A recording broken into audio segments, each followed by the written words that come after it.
We're live. We are live.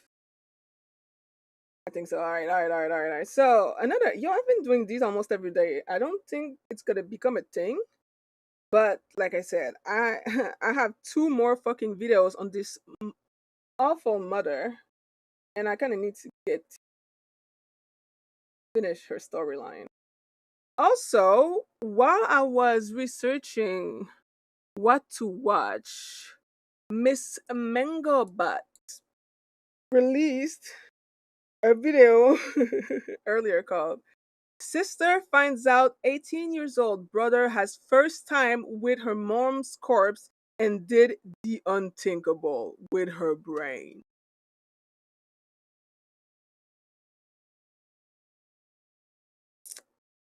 And I literally almost closed the internet and, decided to read a book.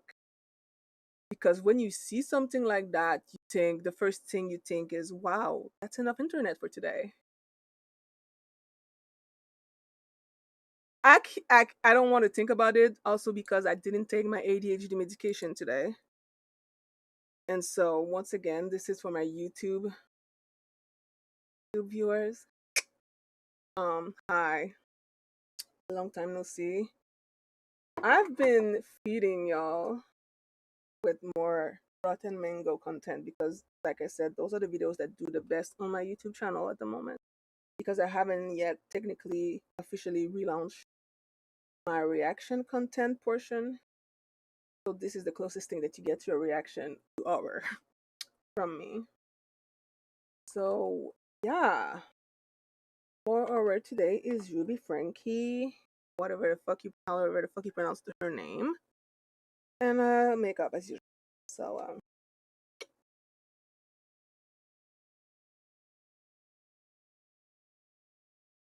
Bada bing, bada boo. It's not exactly where you want to spend a lot of your free time, especially if you don't have loved ones buried inside the cemetery. It is kind of odd when you think tais-toi. about these two middle-aged women sitting in their AC blasting car just staring out into this cemetery in Utah. Ruby thinks there's a plan for everything. This is to teach Ruby Frankie's two youngest children a lesson.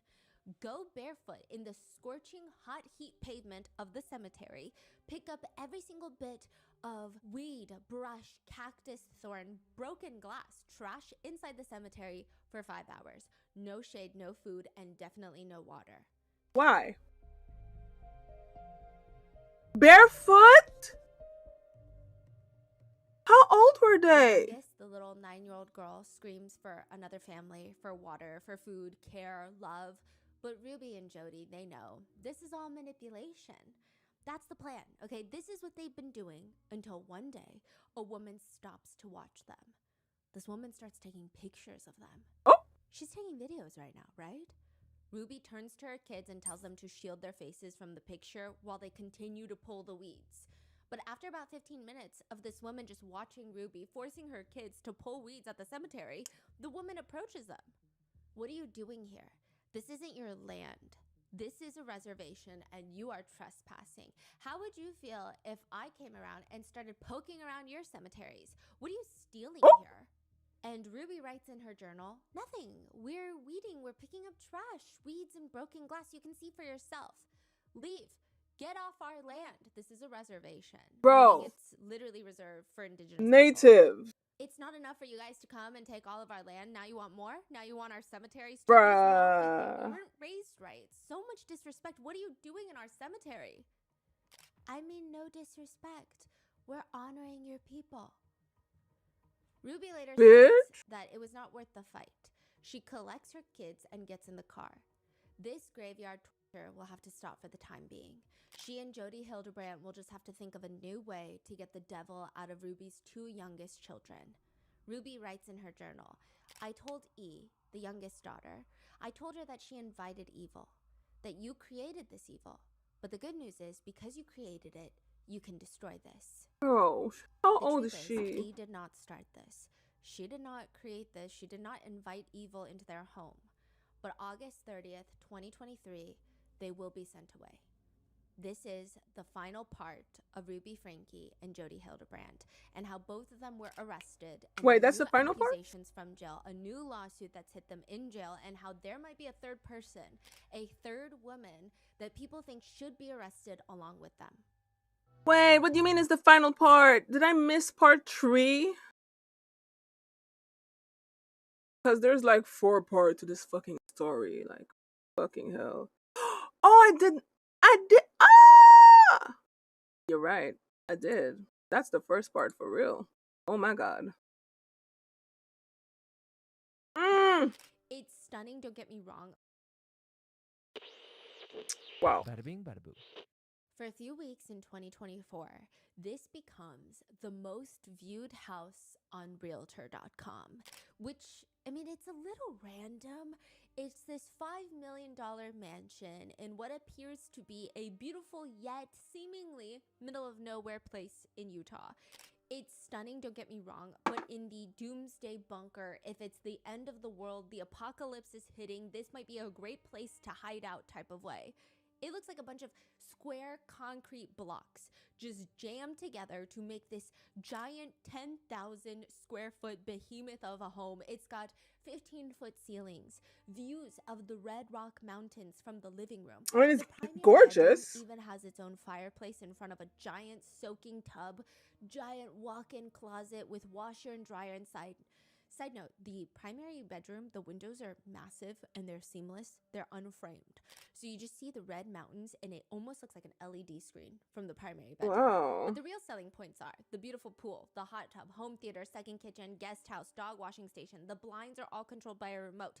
It's an incredibly secluded, isolated on 1.4 acres of property. Your neighbors are all several blocks away. Ultimate privacy. The more that Indeed. you click on these pictures, it starts to get confusing. Why is there a doomsday bunker inside this house? I mean, what are the owners preparing for? It feels like, judging by the photos, a good chunk of the house is just unfinished concrete rooms in the basement for storage, for survival.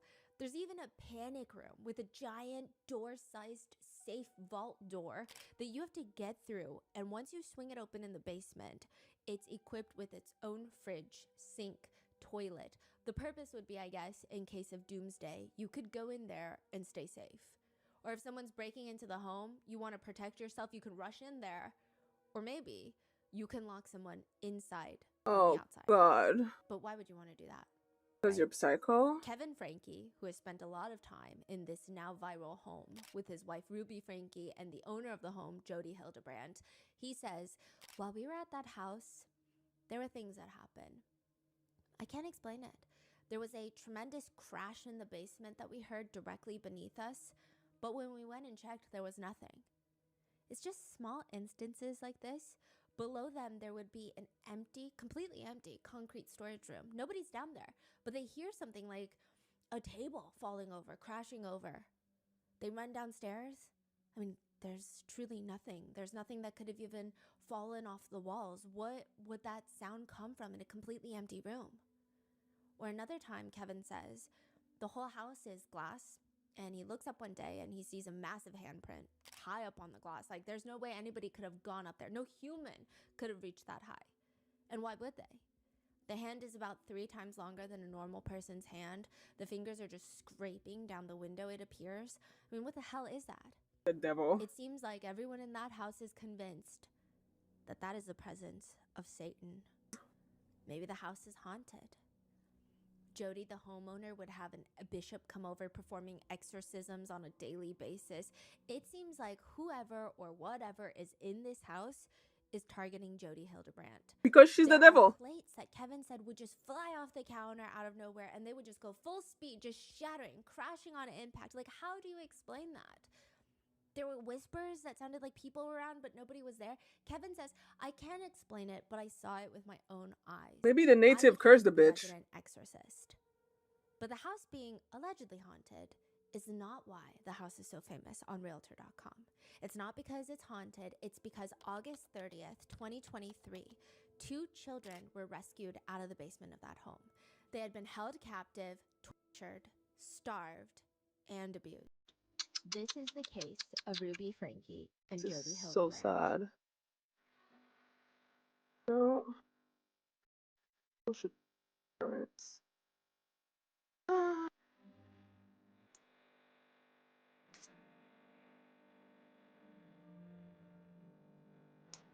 social parents. We would like to thank today's sponsors who have made it possible for Rotten Mango to support the Biz Parents Foundation. They're a nonprofit organization devoted to protecting professional child performers and their rights. This episode's partnerships have also made it possible to support Rotten Mango's growing team. We'd also like to thank you guys for your continued support. As always, full show notes are available at rottenmangopodcast.com. This is part 3 of the 4-part Ruby Franke and Jodi Hildebrandt case. Please watch part 1 and 2 before this episode. In part 1, we go over Ruby Franke's YouTube channel and her being quote-unquote canceled by concerned internet users, netizens, who believe that she was abusing her 6 children behind the scenes. Which, side Which note, she we will was. be referring to the eldest children by Sherry and Chad by their names. They have publicly spoken out about what's happened. They're adults. Sherry actually has an incredible book that I think everyone would gain a lot of not just insight on the case, but insight on what it would mean to be the child of a family vlogger. It's the type of book that gives you a lot of pause. It makes you think a lot, and she's a phenomenal writer. It's called House of My Mother. So go buy a copy, go buy 22 copies, share it with your friends to support Sherry Franke. The 4 youngest Franke kids will be referred to by their first initial of their names, or when feasible, just as one of the kids. Regardless of if their names are publicly out there, we're going to just use their first initial. In part 2, we went over Jodi Hildebrandt, the so-called porn therapist who made it her life's mission Porn to therapist. just make married couples divorce. That appears to be her favorite thing in the world. She loves ruining marriages and even concocting plans to get patients admitted into prisons, allegedly. There's a lot going on in there. And in part 2, we end off with Jodi telling Ruby and Kevin that she's being haunted by demons sent by Satan in this $5 million mansion. They fully believe it, and they invite Jodi to come stay in the Franke household with them and their 6 kids. And her And Sherry demon. realizes something's not right. Sherry, the eldest daughter. It also seems like Ruby and Jodi are having intimate relations. So to continue off that, was Jodi part of their vlogs or? No. Once she gets in there, they would still host these connections group counseling sessions, but they would be in separate rooms. It became a thing where nobody was allowed to say that Jodi was living with them. Oh, so they are vlogging. They're filming videos, less family vlogs. Oh, Yeah. okay. And no, so Jodi was not public until this case broke out. It's like she would mention Jodi here and there, and then they would have these connections videos together, but it almost morphed out of Ruby's YouTube career. After Ruby gets somewhat canceled online, she starts changing up the channel and focusing more on parenting advice. A lot of her original viewership drops off. And then she goes just full on connections with Jodi, but nobody knew that Jodi had lived with the Frankes. Connection is the program that they created. So Jodi Hildebrandt created a counseling company called Connections, and she was in the process of training 10 different women to become mental fitness trainers that would work underneath her. It was basically a cult, in my opinion. In part 3, this episode, we will go through everyone in the Franke house moving out except the 4 youngest children, Ruby and Jodi moving back into Jodi's isolated $5 million mansion, both of them teaming up to try and run a podcast empire, and Ruby's journals that detail what was happening inside the house in the basement. In the next part 4, we'll go over the arrest, the evidence, the jailhouse calls, and the conspiracies. So with that being said, there's going to be graphic descriptions of torture, food restriction, CA, CSA, religious abuse, therapy abuse, neglect, and details of injuries. So with that being said, let's get started. There's a children's book series called Charlie Bumper. It's about this little boy, Charlie, that just keeps getting himself into comical situations that probably a lot of kids can relate to, but dramatized to make a whole children's book series. It's wholesome. One book is about how much he loves candy and trick-or-treating, and he loves Halloween, but then he's so terrified of... Charlie is so scared of scary movies, which is what all of his friends want to watch during the sleepover. And the whole question in Charlie Bumper's mind is, how am I going to survive? They're cute books that nobody ever really talks about, unless your family vlogger, YouTuber, Ruby Franke. She posts on Instagram a picture of her young son, R, and she captions it. The caption reads, When school started, my son read the Charlie Bumper series, and I began noticing sassy words and entitled attitudes. Bruh. So I read a few pages of the books and came across the exact behaviors in the book characters. In January, I did a thorough cleaning of books endorsing sassy, indignant behaviors and replaced them. With At what? this point, The Bible? netizens, viewers of Ruby Frankie, are not even surprised. Before this, like I said, Ruby Frankie was this successful family vlogger with a few million followers, and people would stay tuned to watch her and her husband Kevin raise their 6 kids together. At that point, the family was known for being relatively strict because they are from a conservative LDS faith household. But now she's just fully gone off the deep end. What do you mean you're trying to cancel Charlie Bumper? Like, this is crazy business you're talking about. What's happening? She would even give an interview with The Wrap where she tells them because of the people on the internet, CPS had to come and investigate her household because her son didn't have a bed. Her son was sleeping on a beanbag for 9 months. And she says, quote, "You get more of a negative reaction when you talk about holding children responsible than if you would if you talked about religion or politics. Girl. It's so triggering. People don't want to hear it. Why is that?" I remember that morning very well when the CPS workers came to Ruby's home. She said, those officers, there were these 2 ladies. She said the CPS workers observed her for a few hours, interviewed all of the Frankie kids. When they were done, not only did they not file charges, but Ruby claims to The Wrap. They were so impressed with my parenting skills, before leaving they asked for child rearing tips. They both said they were going to go home and make some changes on how they were parenting. Doubt it. That's crazy. Cap. She says it's the audience's fault. In a video, she aggressively states, "Now, I am very aware of people online who hate me, who would like to cancel me, who would like to see me either burn in hell, as I have told, or disappear off the face of the earth, and I'm not going anywhere." You should. Well, I mean, you after are now. doubling She's in down, jail. Ruby Frankie just gives away her YouTube channel. So after she just digs her feet into the sand, she's like, you know what? I'm going to give away my entire channel that I have made my entire life focus around, not even the kids. Like, she has been neglecting the kids for family vlogging 5 days a week. And now she's going to hand the entire YouTube business over to Jody Hildebrand, her new life coach. And lover. She had hired Jody to help Chad.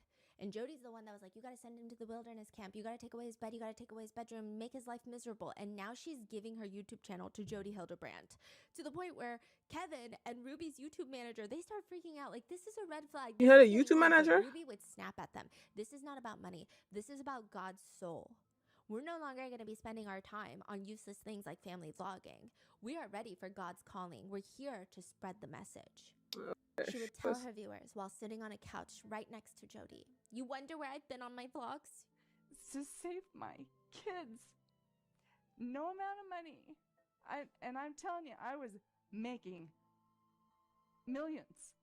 Jody puts her hand on Ruby's We know. thigh, rubbing it as comfort. "And I left it because my kids were being hurt.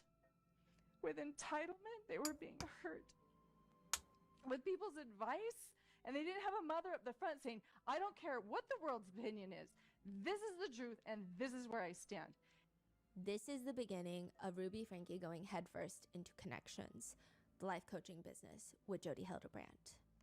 Instead of vlogs, Ruby starts focusing solely on Connections tip videos. In one clip, Ruby straight up tells her new audience, "Jody and I are teachers. We are teaching you principles of truth. So if you are here to learn how to resolve your own conflicts in your life using principles, you're in the right place. If you're here to offer feedback that's not based in principle, but that is based in your own history being politically correct, according to you as you interpret, if this is opinion, this is not the place for you. This is a place where you come to learn principles and then practice inserting principles into your conflicts, into your life, and into your situation." Right. From there, Ruby's former YouTube followers are just watching her spiral. First, Ruby starts off by saying, "There's no such thing as having a disorder that robs you of your agency, ever." She says anxiety is a choice. Oh, honey. Depression Okay. is a choice. Mm-hmm. Then the video cuts to Let Jody. me go through my and it's like a antidepressant recorded real quick. Zoom meeting for Connections. And Jody, for some godforsaken reason, is wearing a pair of oversized sunglasses, like she's coming to class hungover. But she's loud, and she's wearing a bright pink shirt that does not work in her color theory, in my opinion. And the computer camera angle is just like way too high. I feel like I'm watching CCTV footage. So I don't know where she gets the confidence from, but she says, I'm trying to be really clear with you that your child is not ADHD. They are a soul that needs to learn how to manage their physiology. which is like, Who is she talking to? whoever. Now I have I to think throw my she's like Adderalls trying to too. give a teaching. They're just yapping. That's Jody crazy. then reads a question asked by a viewer during the video meeting. Does that include children with intellectual disabilities or who have physical brain damage? So I want to bring up the story that all of us know about Helen Keller. The reason we know about Helen Keller is because there was a woman by the name of Annie Sullivan who did not tolerate Helen Keller's distortions. Now, Helen Keller was disabled, and back then she was very disabled. And the reason we don't know about other people who were disabled back then is because probably they were all enabled to say they're disabled. What? And then she rambles on about how she does not care how disabled someone looks, which I don't even. What do you Watching mean? clips of Ruby, Kevin, and Jody talk about Connections has fried off about half of my brain cells, and I think I would like to wage a lawsuit. In one clip, Ruby is Do sitting it. there all mic'd up. Truth. They love the word truth with a capital T. Truth. Well, it's a term. It's a phrase that everybody assumes they know what it means, and it is used. I mean, I've heard from parenting magazines to blogs. You've seen it on all kinds of media. And what exactly is it? Ruby, it's a word that has a relatively simple definition if used correctly. It does, right? In another clip, Ruby is answering a question from a viewer. The question is, well, that they have a transgender nephew. And this is a demented question. But the question is, should we continue to spend time with my sister and her family because she now has a transgender son? Should we see them less or even completely cut them out of our lives? I'm sorry, unless your nephew also has a propensity for killing people with an axe on the weekends, what the hell kind of question is that? You're seriously asking if you should cut off your entire family because your nephew is trans? Like, it startles me. Religious Who are people. scared of everyone and everything. And I'm Love like, thy you're the neighbors and scary shit. one. You're the scariest person in the room. I don't know why you're scared of innocent people. But Ruby responds, it's like, have you taken a bucket of sugar? I took a 5-gallon bucket of sugar, and I had some leftover, like a cup of leftover salt. I thought it was sugar, but it was salt. And I poured it into the bucket of sugar. I realized it when I made some rolls, and they were rock hard. And my kids started eating them. They're like, oh, this is the worst batch of rolls you've ever made. Which perplexes Ruby to go and check her gallon of sugar. She realizes that the cup she poured in must have been salt. So she takes off 2 scoops, 2 inches off the top of the sugar, thinking, oh, well, I just poured it in, so I must have gotten all the salt out. But she continues that she continued to use the sugar and it was still salty. And she thought, what the heck? So then she got all the way down to the very bottom of the 5-gallon bucket down there and it was salty. So she's like, how did that happen? She says, quote, I didn't realize this, but salt is heavier than sugar. And so you just have to pour it in. You don't even have to stir it. It infiltrates all the sugar. There wasn't one spot in that sugar bucket where I could taste sweet because it was contaminated with the salt. So here's the principle. Mom, Dad, you are responsible for yourself, for keeping truth around you, and your child. Oh. And children, they don't have the discernment that you as a parent have. They don't have that. It is your job to teach them truth. And so if you allow other distortions, if you allow other influences to come, even if it's like, hey, it's just one day, or hey, it's just an hour here, it will infiltrate the entire person. Because here's the truth. These are principles. The truth is, I am a soul, I am a being, and my experiences will encompass my whole self. You know this. You can have a 5-minute exchange, and it will affect you the rest of your life. She is comparing What is she? trans people as salt that's contaminating buckets of sugar. Oh. I don't even know what that story means. And No the fact wonder. that she's like connecting it and making it sound like she says something worth saying. And it's just transphobia and vile. Yeah, and then made zero sense. Like Yeah. zero at Yeah. all. It's so dumb. Yeah. In another clip, she asks the ingenious question of, you end up pregnant, then you had sex first. Or if you were pregnant, you were taken advantage of. And what did you do to put yourself in the situation where Girl? you're being taken advantage of? Basically saying if you were being taken advantage of, why were you taken advantage of? It's your fault. In connections, mental illness does Very not triggering. exist, which is crazy coming from two of the more mentally ill people I've researched recently. But according to Jody, you can be addicted to mirrors. So Oh, maybe they're yeah. scared of mirrors. Maybe that's why there's no self-reflection being done here. Ruby talks about how one of her kids she believes has ADHD, but she says there is no such thing as ADHD. There is no ADHD, just extreme irresponsibility. She was choosing to be extremely irresponsible, super manipulative, and I didn't see it because she's very sweet. She doesn't yell, she doesn't pinch or hit, she's not destructive like on the outward side. When I call her, she comes running, always with a smile, and so it was hidden from me for a very long time. And it's just that she's learned how to manipulate. She has a very effective veneer. Yeah. And as we've been holding her accountable, it's become very apparent to us there's no attention deficit. She has agency to choose to be attentive if she wants to. There is no power. There is no deficit. There's no personality. There's no disorder. This There's poor no kid. that can take your agency from you. None.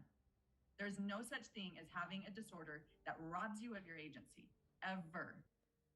Netizens from pretty much everywhere that have been following the Frankie family for a while are freaking out because Ruby has finally got off the deep end. They're commenting, the things these women are saying are nonsensical. They throw around buzzwords like truth and distortion in a rambling word salad, and they never really end up saying anything at all. It's all very strange and a bit creepy. Definitely stay far away from these people.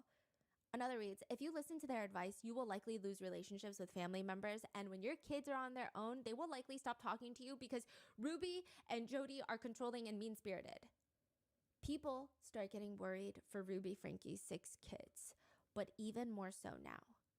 Neighbors, they see Ruby outside in her front yard. Most likely they've seen the alarming connections videos, or 10 of them, and they're waving, hi, hey, Ruby, did Kevin and Chad leave? Where did they go? We never see them. We never see their cars anymore. The neighbor says Ruby just turns to them and bluntly states, every marriage should have a separation. Could be a year, could be 5 years. The neighbor said it was very weird. Everything begins to spiral after Jody moves in to help with her haunted possessions. Quickly after, Sherry moves out. The eldest daughter moves out, also the author of the book that you should get. She moves to college, BYU. Chad is kicked out for viewing explicit materials. He's 17 when he's kicked out. He's kicked out with no support. Bruh. He has to fend for himself. He has to get a job. He has to walk a mile to school. A neighbor even offered to purchase him a car because they felt so bad. And he said no because it's all about learning discipline. He's 17 when they kick him out, no support. And Ruby was so mad at Chad for viewing explicit material. She believed that Chad was the reason that Jody kept having demonic possessions because he was inviting evil into their home by watching explicit videos. Oh, he's Chad is kicked out 17. around the same time that Kevin, the dad, is also kicked out. So at first, Kevin was the resident exorcist. That's what he called himself. He was helping Jody get rid of the spirits. He says, yeah, I'm fighting evil spirits. I'm casting demons out. Crazy stuff was going on. Now, side note about the whole possession, Kevin says, you know, I am a smart guy. I'm an engineer. I'm designed to help build some really big stuff. I'm a college professor. I can't explain some of the stuff that happened. So it seems like I can believe that, to be quite honest. But slowly after Ruby still. moves upstairs to sleep in the same bed with Jody in Sherry's bedroom, they start pulling away from Kevin and they start kind of signaling him out of the connections groups. They're pushing him out. Initially, Ruby demanded an in-home separation from Kevin, very reminiscent of what Jody had Adam Paul Steed go through in part 2, the last part. Separation but living together. Kevin said it was so hard. There were all these rules now placed on me. I could leave when I wanted, but I couldn't come back home until Ruby gave me permission. I couldn't come into the kitchen to eat until Ruby gave me permission. Oh, and the hell upstairs no. where Jody roamed, completely off limits. I couldn't go upstairs anymore in my own house, and Ruby would dictate all the terms on how our interactions would be and when we would talk. Ruby even started telling Kevin that he was sick in the head because he enjoyed hugging his young daughters. July 20th, 2022, Kevin is officially kicked out. He says he came home from work one day and he says, quote, "When I came in the door, Ruby was really intense and she just bluntly said, our marriage is in serious jeopardy because of you, Kevin, because of your selfishness, because of you and your lustful thoughts and behaviors that you have been hiding. I'm trying to rise up to the measure that God wants me to be and to do the work that he wants for me to do, and you keep holding me and Jody back. I want you to leave the house. I want you to do it immediately. I don't want you to have any contact with me or the children." And so Kevin, he says, one by one, I had the kids sit down and I told them I'm going to go away for a while and I'm going to go work on myself so that I can come back to the family and be the dad that you deserve. Oh my God. Kevin says it was really hard. The kids were reacting emotionally, but Ruby was just standing there watching. He says, quote, "I remember as I was holding my youngest and just crying. She was crying. Ruby was taking pictures with her phone and she had this smirk on her face. I don't know what she was thinking, but it just looked like, oh, this is such good content." Good content. Yeah, I don't think What? she was posting it, but I don't know if she wanted Maybe to she later. touched herself to the kid's Now, suffering. Kevin, the husband, the father, is gone. Sherry, the eldest, is off to college. She's coming in as often as possible to check on her siblings, but Ruby's not really allowing her to check on them. Oh. Chad, the second eldest, has been kicked out. Now it's just Ruby and Jody and the 4 minor children. So the 2 girls they're teenagers, 14 and 15. Then you have the 2 youngest ones are the little boy that is 11, and then E, the youngest, the little girl who is 9. When everyone is gone, it's like the 2 youngest children become the issue. They become the scapegoat. So in part 2, we talked about how Chad was the scapegoat. It seems like they become the scapegoat. Ruby believes that the children are now the devil reincarnated. They have... Better be. Wait, what did I do?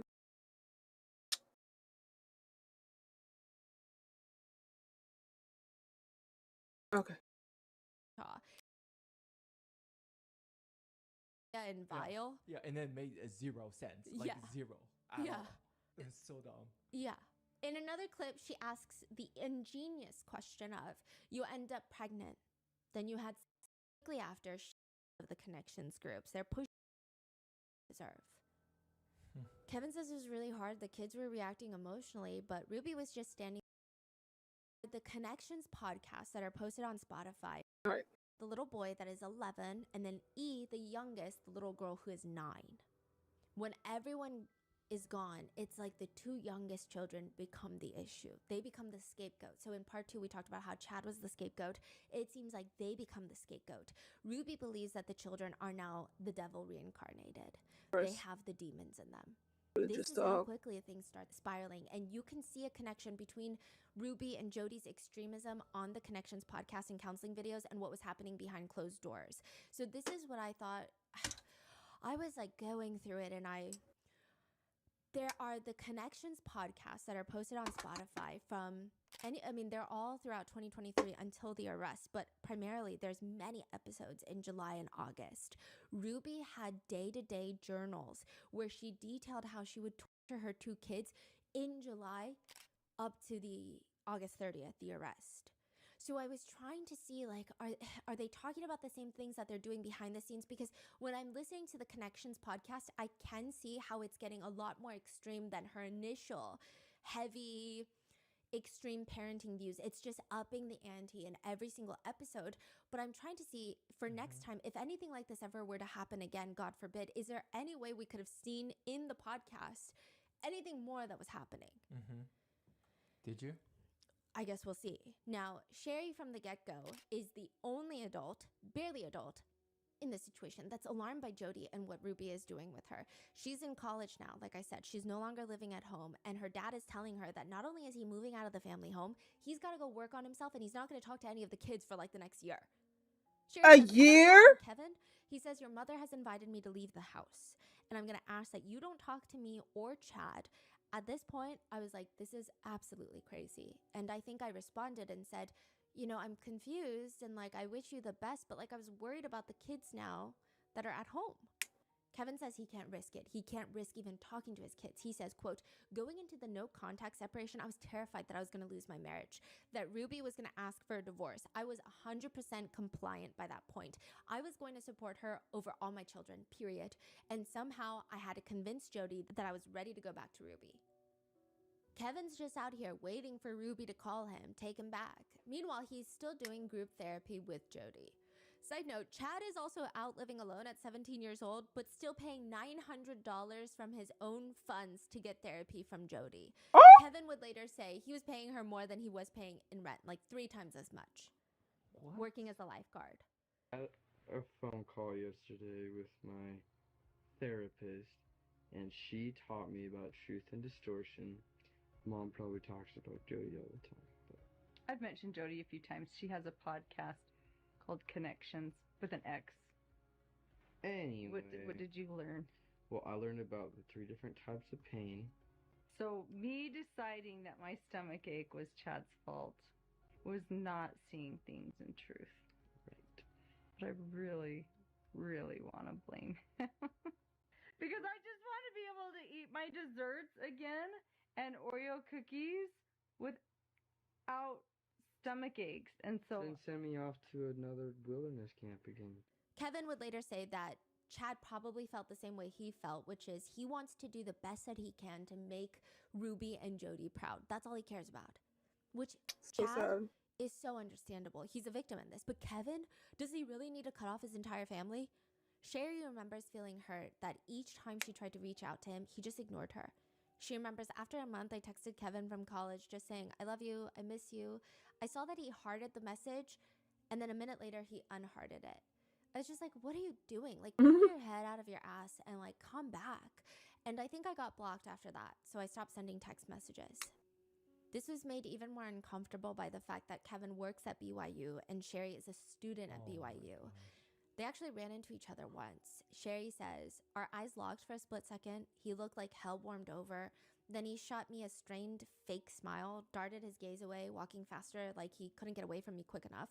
Not a single word, just this pathetic little grimace. She says, I wanted to run after him, grab him by the shoulders, and yell in his face, are you blind?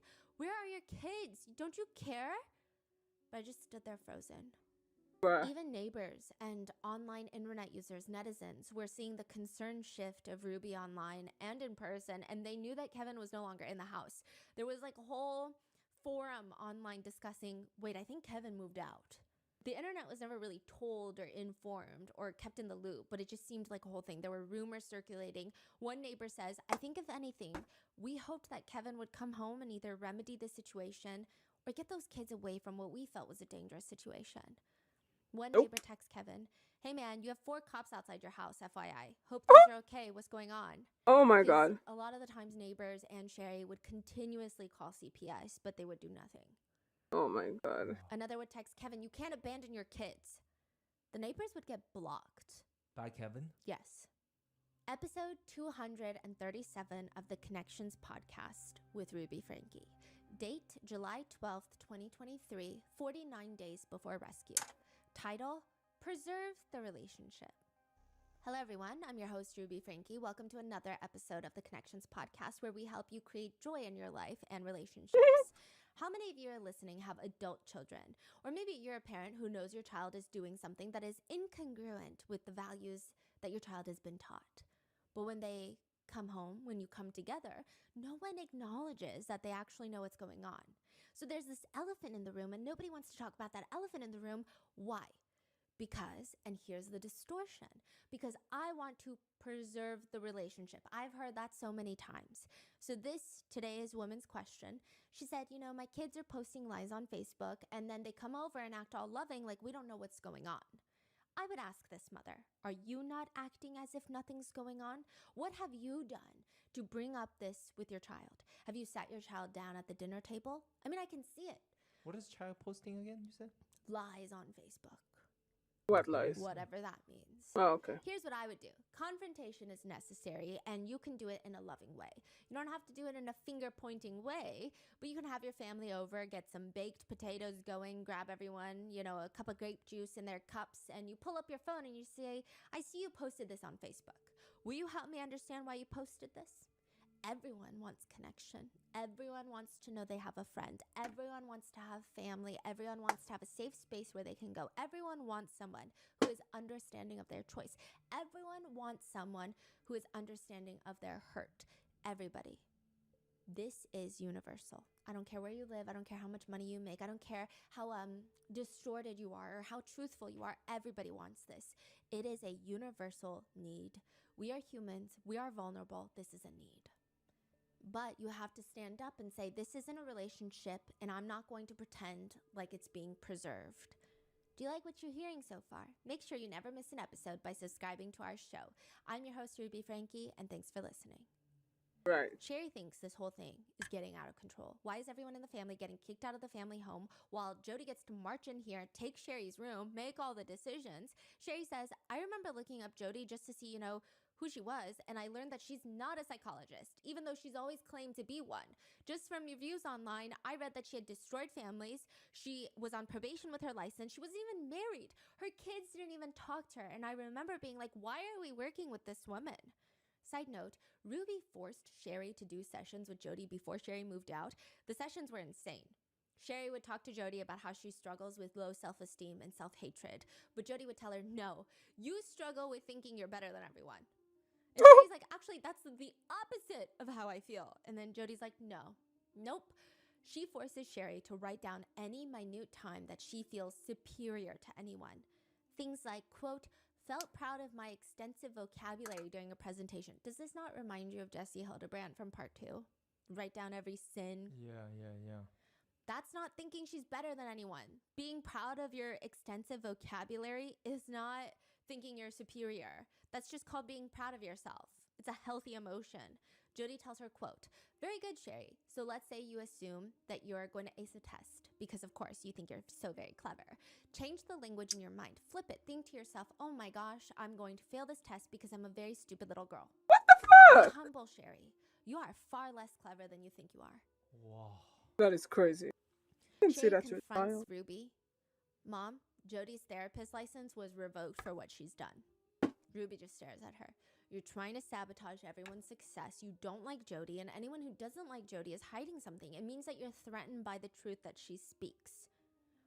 Her license was suspended. Her own kids don't talk to her. Her kids can't handle the truth. She has been called by God to help people. Now, because Sherry keeps trying to reach out to Chad and Kevin, who refuse to talk to her, she keeps trying to talk some sense into Ruby. Things between Ruby and Sherry start getting really tense to the point where Sherry needs to go pick up a car title. She has to bring a close family friend with her, an adult family friend named Mrs. Haymond, whom Sherry will later start calling Mom. She later starts calling Mr. Haymond Dad as well, and they open their home to Sherry whenever things got really bad in the Frankie house. She brings Mrs. Haymond for emotional support. What's their relationship? They're like church family friends, I believe, and they very much disagree with everything Ruby, Frankie, and Jody Hildebrand are doing. They drive up to get the car title. Ruby opens the door. She steps out and she's scathing. Sherry, you're causing a lot of damage to the family, and you've shown that you don't want to be part of our family, and you have been very active in deceiving and creating chaos, pain, and destruction. The outcomes are devastating to your siblings, and I feel great grief and loss at your choices. Okay. It has come to my attention that you called me abusive. Yes. Wow, Sherry, that word is heavily loaded with intimidation. It's hurtful you would use that word knowing the pain that this lie has caused. I will keep you in my prayers. You appear to be a very lost soul. Ruby looks at her, practically spitting in her face now, just spit flying out of her mouth. You've always hated me ever since you were 5 years old. I could see it in your eyes. Oh The way you looked at me, the way you judged me. You've never appreciated anything I've done for you, all the sacrifices I've made. Sherry tells her, that's not true. I never hated you. I was just scared of you. But Ruby is not letting down. She says, you're like the Romans in the Bible, feeding me vinegar when I'm dying of thirst, crucifying me for your own selfish gains. Okay. Mrs. Haymond, who Sherry brought along for emotional support, says, Sherry had tears. She was shaking. I had tears streaming down my face, and the only person that had no emotion was Ruby. She was stone cold, zero emotion, only anger and animosity and defense. I do not know how a woman who gave birth could sit there like that and listen to their daughter weep and beg. It was horrible. I had to get Sherry out of there after that. Mrs. Haymond grabs the documents from Ruby and they walk back to the car where she states, Sherry just melted, just fell apart. She was still shaking. She was just looking through her phone, looking and looking. And she just said, she was showing pictures. This is my mom. This is my mom. This is who I know my mom to be. That was not my mom. And it seems that Ruby had literally come to see evil in everyone around her. And now the only people left in that house are the 4 young children. As for how a mother can so easily say things like that to their own children, this might provide insight. In another Connections video with Jody, Ruby is sitting on the couch looking like, I mean, honestly, they look like 2 moms who came to a potluck with some nasty casserole. And she says about telling people that her kids are never going to talk to her. She tells them, you know, these people. They'd push back and say, whoa, that's mean. You're not going to be loved. Your children are going to kick you out of their lives. So when people say, well, if you do that, then your child's not going to trust you. If you do that, then your child's not going to love you. Well, exactly. I'm just revealing that my child is refusing to love unconditionally. I don't want anyone in my life who's not going to be loving. So if my child will only love me if I give them what they want, then that's not really love. So this takes a very strong soul, because most of us are not even willing to consider not having our children in our lives. And I hope that you'll reconsider. So once everybody is effectively kicked out except for Bro. the 4 youngest children, the 2 youngest teenagers, 14 and 15 years old, the teenage girls, they're mostly left in the Frankie family house where all the vlogging had occurred. They're left there. The 2 youngest are the little boy who's 11 and E, the youngest daughter who's 9. Ruby and Jody, they keep taking them to Jody Hildebrandt's isolated home in the Red Rock Mountain areas. Why is that? What are they doing there? They believe that the 2 youngest have the devil in them and they need the devil tortured out. And that's when they start enacting torture. That includes starvation until they are nothing but skin and bones. R's eventual shoulder blades are just looking like they're going to pierce through his skin. They torture the kids, forcing them to develop sores, blisters, wounds. The wounds go so deep that you can see the tissue and muscles.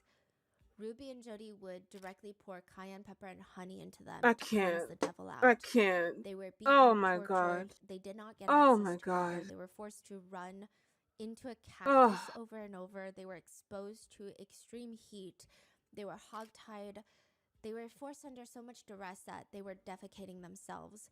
Water was restricted to the point where the kids were, quote, stealing water from the hose, which they would get punished for. And all of this is logged in Ruby's journal, where she details how she's trying to get the demons out of her youngest children. And this is all happening mainly in the basement that is Jody's torture chamber in her $5 million mansion. And while that's happening, they're still posting on their Connections podcast, giving parenting advice to other moms, and the episodes get increasingly more alarming. Episode Oh my God, I 238 almost want to of the cry. Connections podcast hosted by Ruby Frankie. Date, July 22nd, 2023, 39 days before rescue. Episode title, Parable of the Pineapple. Hello everyone, I'm your host Ruby Frankie. The story I'm going to share with you has been a part of my life for many, many years, and I'm going to share it with you today. It's called the Parable of the Pineapple. This is a parable of love, of repentance, of compassion. All those words go together. Did you know that? They're synonymous. So when I was a young mom, my oldest was about 6, my son Chad was about 4, then I had this 2-year-old and I was about to have another baby.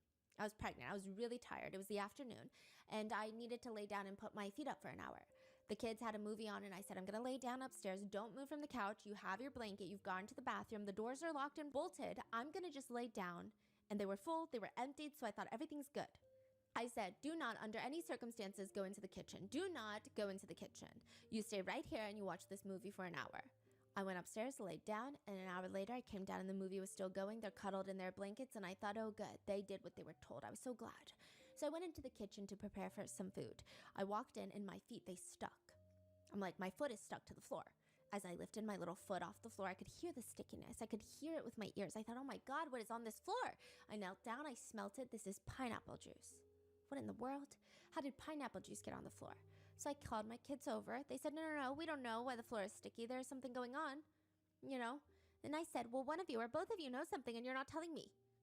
Then my son showed me the fridge where there was a Tupperware of pineapple with some juice in it. He said he went into the kitchen to eat pineapple, spilt it, it got everywhere, but he hurried and cleaned it. He showed me how he got the paper towels and cleaned it, and I looked at him and I said, that's dishonest. So I proceeded to tell him the truth. And here's why he's being dishonest. Because his confession came as I was pulling it out of him. Honesty doesn't require anyone on the other side pulling the facts out of you. Honesty is, I'm going to present myself without any force behind me. It's going to be my drive by internal motivation to be connected with God. You cannot manipulate someone into being honest. You cannot manipulate someone into being truthful. So I, 9 months pregnant, cleaned the kitchen with my son for hours that day. I said, look, you have your mother who is about to give birth on her hands and knees cleaning up the mess when she should have been resting in bed. And Right. instead, I'm on all fours cleaning up now, something that you did and lied about. My motive was to invite my child to have empathy, to have love, and to have a desire to repent. It took him 10 seconds to pop a lid off the pineapple bucket. That took 10 seconds. Took us 4 hours to clean up off the floor. 4 hours. People who say that's mean, that's over the top, my goodness, that's a bit harsh. 4 hours. Maybe. If I make this a visceral experience, he will remember this and he will take it with him when he's older. Girl. Maybe when he's older and he's with a young woman and he wants to take something from her. Is she talking about SA? He will remember, oh, I remember how sticky and how much work it was to clean up after taking something I shouldn't have. I don't want to do that. Right. The parable of the pineapple is when someone has done something selfish, I'm going to intervene as the mother and reflect the truth. I'm your host, Ruby Frankie, and thanks for listening. That makes no Ruby's journal entry reads, R turns 12 tomorrow. I never envisioned him being 12, still peeing and pooping himself.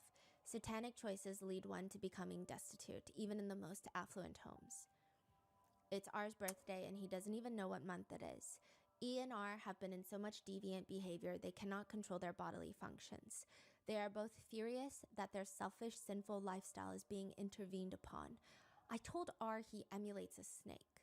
He slithers and sneaks around looking for opportunities when no one is watching, and then he scurries. If he wants to emulate the Savior, he needs to be 100% obedient with exactness. No wandering, no hiding. She talks about how she tells her kids that they need to fast and pray to God, which is basically her just starving them. She writes, E still likes to think she can manipulate me. I gave her a pixie haircut. All her long hair is gone. No more distracting with hair. R told me that he would rather have a glass of water than me as a mother.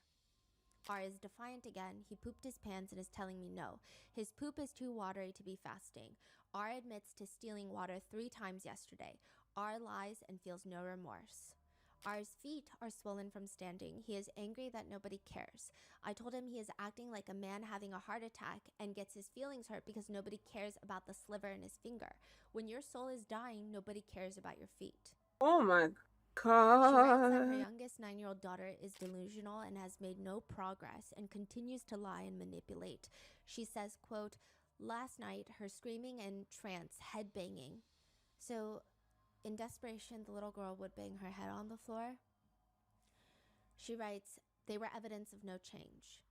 They also would put E in the closet, which is reminiscent of what Jody Hildebrandt did to her niece, Jessie Hildebrandt, and E would scream much of the day. She was not allowed to have water. She was not allowed to have food, just like her older brother. And Ruby writes, Monday, Jody woke up from a dream. God lets her know we have done everything we can to get E attention. Lord tells her, don't continue these physical interventions. They only bring resentment. E is angry about her feet. We dress her wounds and leave her to me. She also writes that her kids are fighting back and I say that with they have good spirits. I don't know how else to describe it. So R would tell the mother, I would rather have a glass of water than you as a mother. And E would say, my mom starves me and calls it fasting. My mom won't lift a finger and bring me food because all she does is lie on the bed and eat brownies. My mom says she is the most loving mom in the world, blah, blah, blah. If I can't ever go home, then what's the point in being obedient? I'm going to run away. When was that shared? This was in July. In the journal that Ruby is writing. Ruby continues to write that the devil is in both of her kids and they need harsher punishments. She writes, I doused her with the dog wash. So she would bring E into the dog wash station and douse her with water and then shave her hair. And she would write that E would lay on the floor because she is so distraught, and R would defecate himself. Ruby writes, oppositional force is required for growth, development, maturity. E and R have never experienced oppositional force. They are very weak-minded. Okay. Episode 242 of I the hate Connections parents like podcast, this. hosted by Ruby Frankie. Date, August 19th, 2023, 11 days before rescue. Episode title, Keeping Kids Safe in a Predatory Society. Hello everyone, I'm your host Ruby Frankie. When I was in the 3rd grade, I had a yellow lab. Her name was Sunny. This is her dog. Sunny was a really rambunctious dog. She was a puppy at the time. In May for school, we were told that we could bring our animals for show and tell outside, and I was so excited because I knew I had this new puppy, this dog. And that day, there were animals all over the place. We had birds, there were gerbils, there was a hamster. I think someone brought a turtle. There was a fishbowl. And I brought my dog, and someone brought their rabbit. And yeah, well, can you see where this is going? I was disconnected because I wasn't thinking about how my dog being let loose was going to affect the other animals in the play yard. I'm also thinking that the teachers were probably disconnected and in distortion because either they didn't give me the instruction or I wasn't even paying enough attention. Well, what do you think happened? This was like heyday. It was like, my dog was like, thank you, Ruby. This is the best day of my life. Animals naturally know who their predators are. When the rabbit saw my dog bounding for it, it did not roll over dead. The rabbit had some sense. It didn't want to run into the jaws of its predator. The animals that don't protect themselves get killed off. They go extinct. But the human, as far as I know, is the only creature who actually goes and flirts with their predators. We flirt with those things and entities and beliefs that will kill our soul. We don't even know we're being ravaged. We don't even know we're being hurt. We're like, yeah, I'm being hurt, but I don't care. I'm going to do it anyway. What I'm saying is that when you show up in your child's life in a dishonest way, it doesn't matter where, it doesn't matter how or when, but you are giving your child instruction on how to move toward a predator and jump into the predator's arms and not tell you about it. Children need love, and you can't do it when you are moving towards your predator. Explicit materials, gambling, sex trafficking, lying, the selfishness, the idea that I am what I feel, the idea that I get to do what I want because I want to, those are lies that kill our soul. I'll never forget that show and tell. Except I did forget the ending. I'm your host, Ruby Frankie. Thanks for listening. You did forget the ending? Ruby's journal. What a shit story. These wicked spirits in E and R have been pals long before this life. How E and R got to come and get a body can only be explained in advocating for their mother. This is not a conceited statement. God knew I would take my responsibility to mother seriously. Jody teamed to help. These two souls are very weak. Ruby writes that it was a big day for evil, that E was manipulating her. She says that E won't scream and cry when Jody's around, but she will in front of Ruby, that she'll scream and cry all night long and hit her head on the tile floor all night long. Now, side note, this is very reminiscent of Jesse Hildebrand. They said that anytime they showed any sort of sadness, it was seen as manipulation. Yeah. So when E is showing that she's so distraught from the trauma and the torture, maybe it is to some degree pulling at some heartstring deep down, but the fact that they call it manipulation is so vile. Mm-hmm. How can you see that as manipulation? That is a reaction to the crimes that you're committing. Oh, God. She details how she'll get a cactus poker and poke the kids around with the cactus poker, which is basically just like a stick with a cactus on the other end. Like needles, basically you're stabbing the kid? Yes, with cactuses. She writes that R doesn't even flinch. I poke him in the neck. He is in a trance and doesn't appear to feel anything. Jody slaps him on the cheeks to wake him up. The devil doesn't like when you get your subject to anger to truth. I take my old mop water, go to R. I show R the water. Then I pour the water on R. It's hot outside. I say, it feels good, doesn't it? An hour later, Jody takes R on a little walk to the pool. Jody then pushes R into the pool. R swam to the side. Jody pulled him out. Feel good? Refreshing? Yes, ma'am. R cooled off and went back to his spot. I put my hands on his face. So she details how she keeps telling the kids that she's doing this because she loves them. And the saddest part is authorities would later state to some degree that the kids felt like they deserved this, that they were evil. God. So it's like a mixture of extreme physical and emotional and mental torture, nonstop. So, I mean, not that excuses anything, right? But do you think Ruby truly believed that's what she's doing? Like, try to beat the evil out of the kids? Or even if it was debated amongst netizens or online internet users, I guess. But some people believe that she acted like she believed it, but there's no way she deep down believed it. Mm-hmm. It seems like maybe she had contempt for her kids already, or the fact that she was a mother. It's not like the kids. I think, first of all, if a mother shows content for her kids, that's not a mother. Mm-hmm. But it's just Is this an excuse or is this a belief that she has? Still doesn't excuse anything. However, it is up for debate. Mm. In one part of her journal, Ruby writes, "R stole water. She says he's stealing water because she's dehydrating him. He was angry and looked like he wanted to fist up. I put my hands on his shoulders and told him I love him. I told him he has no idea what he's doing, but I can help him. I told him, give your demon friend a message for me. I will not rest. I will not stop. I will not leave. I will fight him until the demon in you dies. I have the power of God. I beat Satan. I win." This is a big debate that netizens have. Did Jody and Ruby really believe that they were possessed by demons, these two kids? Like I said, it still doesn't excuse anything, but I don't know if they did, because another thing that Because it doesn't netizens point matter. out is What's when done is Jody done. said that she was possessed by Satan and like the demons would enter her body, she wasn't getting poked with a cactus poker. She wasn't being Yes. starved. She was eating Dairy Queen on a daily basis and just fried chicken and ranch nonstop. Mm-hmm. She did not have to go through any of this. Yeah. And it just seems like this is Jody's pattern from the get-go. Jody was born into a really conservative military household. Like, they ran it like a military. Jessie, Jody's niece, states that it was probably pretty rough for Jody Hildebrandt growing up. She was the second youngest of 7 children. She would spend more time with animals than she would with people. She said that she was raised by goats. That's how Jody describes it. When she was very young, she was assaulted by a teenage neighbor kid. This is when she was a few years old. And then later, when she was around 7 years old, she was assaulted again by another teenager, essayed. And we can have sympathy for Jody as a child, but as an adult, it seems like her whole purpose is to ruin people's lives. Jessie remembers hearing a story from their family of Jody had an issue with a teacher growing up. It's like Jody made it her life's mission to ruin this teacher's entire career in life.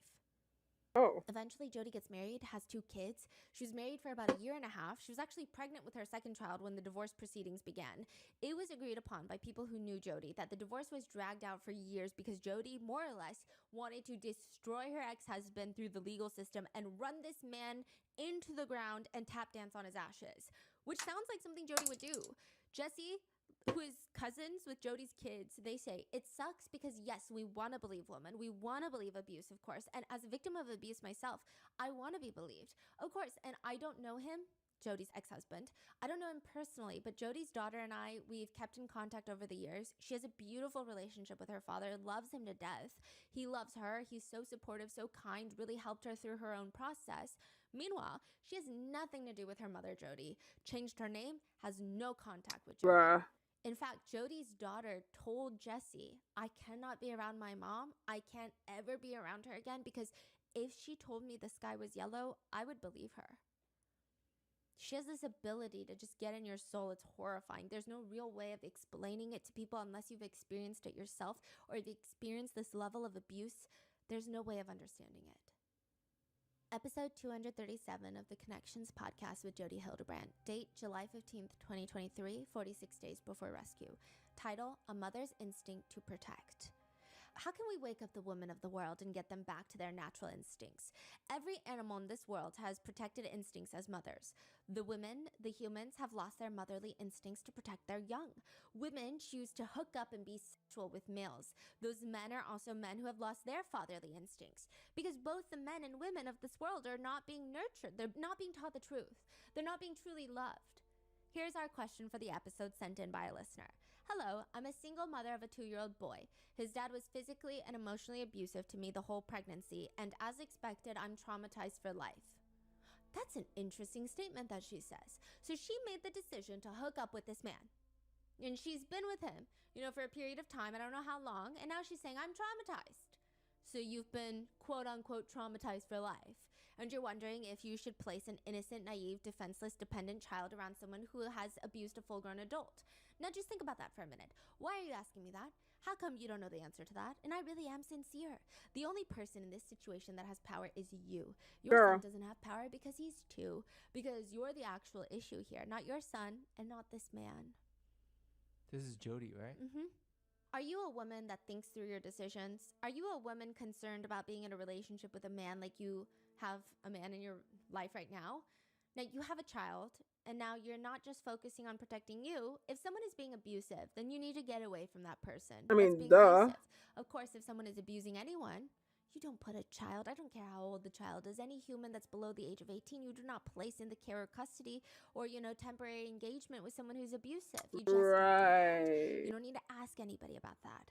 I understand that many laws in the world support that it's okay to keep kids in abusive environments. But a man or a woman being abusive and they still have their children given to them, which is horrible. And I understand why the law does that, because there's so much deception. They don't know who's telling the truth. They're sitting in this place where they can't assess who's abusing who, but I don't know. Maybe you're abusive as The well. call is No coming from clue. inside the If house. you're not, and this is all about him being abusive, then I would invite you to get as far away from the abuse as possible. Don't place your child or anyone around that person. I would not put myself around anyone who's abusive. So the clear answer is you squawk and complain that they're abusive to you and your children, when the reality is you're just as selfish as they are. For heaven's sake, you can walk away. Your son is barely going to be able to walk. You can walk. You have access to money. You make money. You can get up and leave. You have all sorts of ability. Your son has none. So I want to talk to you as a woman to a woman and invite you to be responsible for yourself. Right. I'm inviting you to be responsible for the fact that you participated in the traumatization. Because at any moment, you could have left, and you chose not to. So I hope that you will rise. Thank you for listening, and if you're not already subscribed, please subscribe to the podcast. That's not how this works. I understand the vision, but that's not how this works, you dumb bitch. 2023, a journal entry reads, R runs away at 1:15 a.m. He leaves. The journal reads, oh man, I am shaking. I am shaking. Ruby wrote this. At 2:45, I wake up straight up. I couldn't see R. He was gone. She was having R sleep out on the balcony of the patio of the mansion. And again, very reminiscent of what Jesse Hildebrandt went through. I opened the sliding glass door and there was no sign of him. He did leave an arrangement of rocks and letters. He wrote me a message. I was too scared to read it. I ran up to Jody's room and woke her up. She came out with me. The message said in pebbles, I'm going to jail. I will call when I get there. Again, she convinced both of the kids that they are evil and that they're going to jail. Aww. So the kid just said that I'm going to jail. Again, very reminiscent of Jesse Hildebrandt, who was like, please just call the police if I'm that bad. I'd rather go to jail. Jody and I scoured the house and yard. Jody got flashlights, we took her car, and I got mine. So she's saying that she was praying to God to find, and she was like, okay, there was a split in the road. Should I go left? Should I go right? Eventually, she goes left, but she doesn't see R anywhere. So then she turns around and goes right, which is initially what she felt that God had told her to do. Right. So she goes the way that God told her to do, and she finds R. He's just walking on the side of the road, maybe to the police station. She writes, I get out of the car. R is shocked to see me. I say, get in the car. You shocked to see me? R nods his head and gets in. E in the back, me and R in the front. The devil wants me in prison. My children would be dead. I met Jody back home. To de-escalate the situation, I brought R into the house. I tied rope to my feet and him to my waist and his. He will now sleep in a soft bed with me. The devil got a bed. It's What not the just actual Sherry and fuck, former bro? viewers of 8 passengers that are freaking out. Neighbors that live near the Frankie house where Jody and Ruby barely are anymore. They just have left the 2 teenage daughters home alone for days, and they disappear for days. Sometimes neighbors said that they would drive past the Frankie home, and they would see children inside, and they would just see these little kids' faces peering out the window, and hours later they would drive again, same faces peering out the window. And they don't know what to do. CPS won't do anything. They knock on the door. Of course they won't. Nobody answers, even though they know the kids are home. It's likely Ruby and Jody threaten them with all sorts of things if they were to open the door. So now all the neighbors do, and all they can resort to, is leaving food at the front door. Just in case. That's wild. That is so Episode 240 of the sad. Connections podcast, Oh my hosted by Ruby God. Frankie, August 5th, 2023, 25 days before rescue. Episode title, Distorted Boredom. Hello everyone, I'm your host, Ruby Frankie. One thing all humans desire is to be connected with other people. I enjoy running into people. I saw someone today that I haven't seen in quite some time, and it was exciting to see them. All of us want friendship, all of us want to feel interested, and we want others to be interested in us. And when I go into a space where I'm not being connected or stimulated, I can choose if I go into creativity or if I go into boredom. I ran into this person, now I came home, and now I'm sitting and I have space and I don't have time to go anywhere. Now I have a choice. I can choose to say, oh, this feels really good. I have a moment to catch my breath. Or I can feel nervous. I don't have anything to do. I feel nervous. If I have downtime, I feel nervous. It's a choice. Boredom is a choice, and boredom is a sense of entitlement. Children get bored, they are living in distortion. Oh, If Lord. my child is getting more aggressive and saying, that's not good enough for me, I'm entitled to something more stimulating. No, you need to arouse me in the way that I like. I'm not talking sexual, I'm talking everybody has a body, everybody has thoughts. We like to be aroused in a way that is stimulating. I'm Boredom confused. is distorted. Confused by the Little, usage if of I the word become bored, arouse. distortion. I'm numb. I have apathy for myself. I have apathy towards others. I really am using other people to make me feel something. If you are a mother and you have children who are bored, I hope you'll share this podcast with your children. Ruby's journal reads, the world we live in today does not support children being uncomfortable. The adults are uncomfortable with children being uncomfortable, and so children are comforted, entertained, distracted from the need to confess and change. Stripping down a child's world to the basics of beans and rice and hard work is considered abuse, and it's not. It's necessary for a child. Ruby and Jody are so concerned that when a child is bored, bad things happen. Meanwhile, they themselves are there's so nothing wrong bored with that. and so evil, they start rationalizing and coming up with the most sinister torture plans in their minds. They even find stories to justify their torture. Ruby's journal reads, if you can engage a weak-minded soul in a physical activity of obedience, you can begin to break the bond Satan makes with the weak. What does She that says even children mean? need farm work, lifting boxes, exerting energy, exercises, jump rope, milking cows, weeding a garden, digging trenches. Satan cannot go where there is good. Begin doing good and sweating for good. They start complaining in the journals that the problem for the two kids is that all the hard labor that they force the two 11 and 9-year-old to do does not have meaning. They're just doing it for pure torture. And they feel like that's not good enough. They would force E to carry these heavy boxes of books up and down the stairs, and she's malnourished, she's dehydrated. She would slip and fall, and Ruby would detail how she believes that this is pure manipulation, Oh my. that she's doing this on purpose because she's evil, because Satan is here. She would shave their heads, she would throw them in the dog wash, she would force them back into work. She also talks about how R was sitting in the shade, and she asked, what do you want? He said, I just want different foods and a soft bed. She said, why don't you ask Satan? Do you think Satan will give you those things? No. Why not? Because he doesn't have the power. Now, why would you serve a God who has no power to your desires? Dumb. He is silent. A few days later, Ruby writes that she asks her own son if he likes sleeping on the hard ground outside on the balcony because she, quote, I get to sleep in a soft bed. Ruby writes extensively about how E is manipulative and that she whines because that's the devil in her. She says, whining is the devil's voice. Whining is always a demon.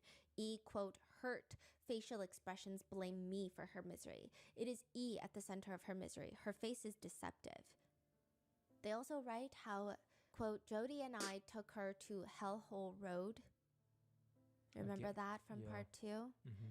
Yes, there is such a road on the way to Las Vegas. This is in the journal. E was to run on the dirt road. She ran for a bit and then started manipulating.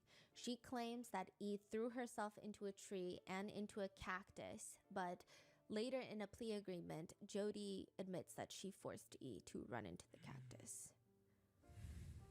She also writes in her journal, and I just don't see how, I mean, even if she believes that there are demons in her kids because she's completely lost her mind, I don't know how you can torture your children, and I don't know how you can write this in your journal and not wake up to Realize what's going on. that you are She writes, crazy. R's rage comes out when he can't have what he wants, which is to serve the devil, have no responsibility, and have me, mom, love on him, cuddle him. It seems like R probably just asked for some maternal love. He wants both. Feed me, hug me, be tender with me, shower me in praise and affection, and let me lie to you and abuse you. Today he rages for hours. He screamed, fuck you, at least 50 times. I'm not going to lie anymore. I'm never going to change. Take me to jail where I belong. She said that she asked E and R, what are you going to say when God comes and you see God? Fuck you? R responds, sure. Sherry makes a call to the Springville police station. Hi, my name is Sherry Frankie. My 4 younger siblings are living in Springville, and my neighbors are telling me that they've been left home alone, so I was curious if someone could go check on them. The CPS workers as well as the police go, they knock on the door, and it's pretty clear that the two teenage girls are home, but it seems like they were instructed that they cannot open the door for anyone. And they were probably scared that they were going to jail, because it seems like a reoccurring thing where Jody and Ruby would tell the kids, the 4 remaining minors, like, you're going to go to jail, you're so evil. And as for why the police can't go in, they would need a warrant by the judge, and the officer said the judge would not sign off on it because nobody had seen signs of physical abuse. Oh And the way no. the laws are set up in Utah, the kids are old enough to be home alone, it seems. What? Like, there were a lot of reasons, so they couldn't get a warrant.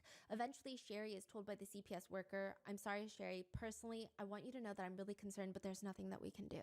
That is from crazy. that point forward, anytime CPS was called, they couldn't do anything.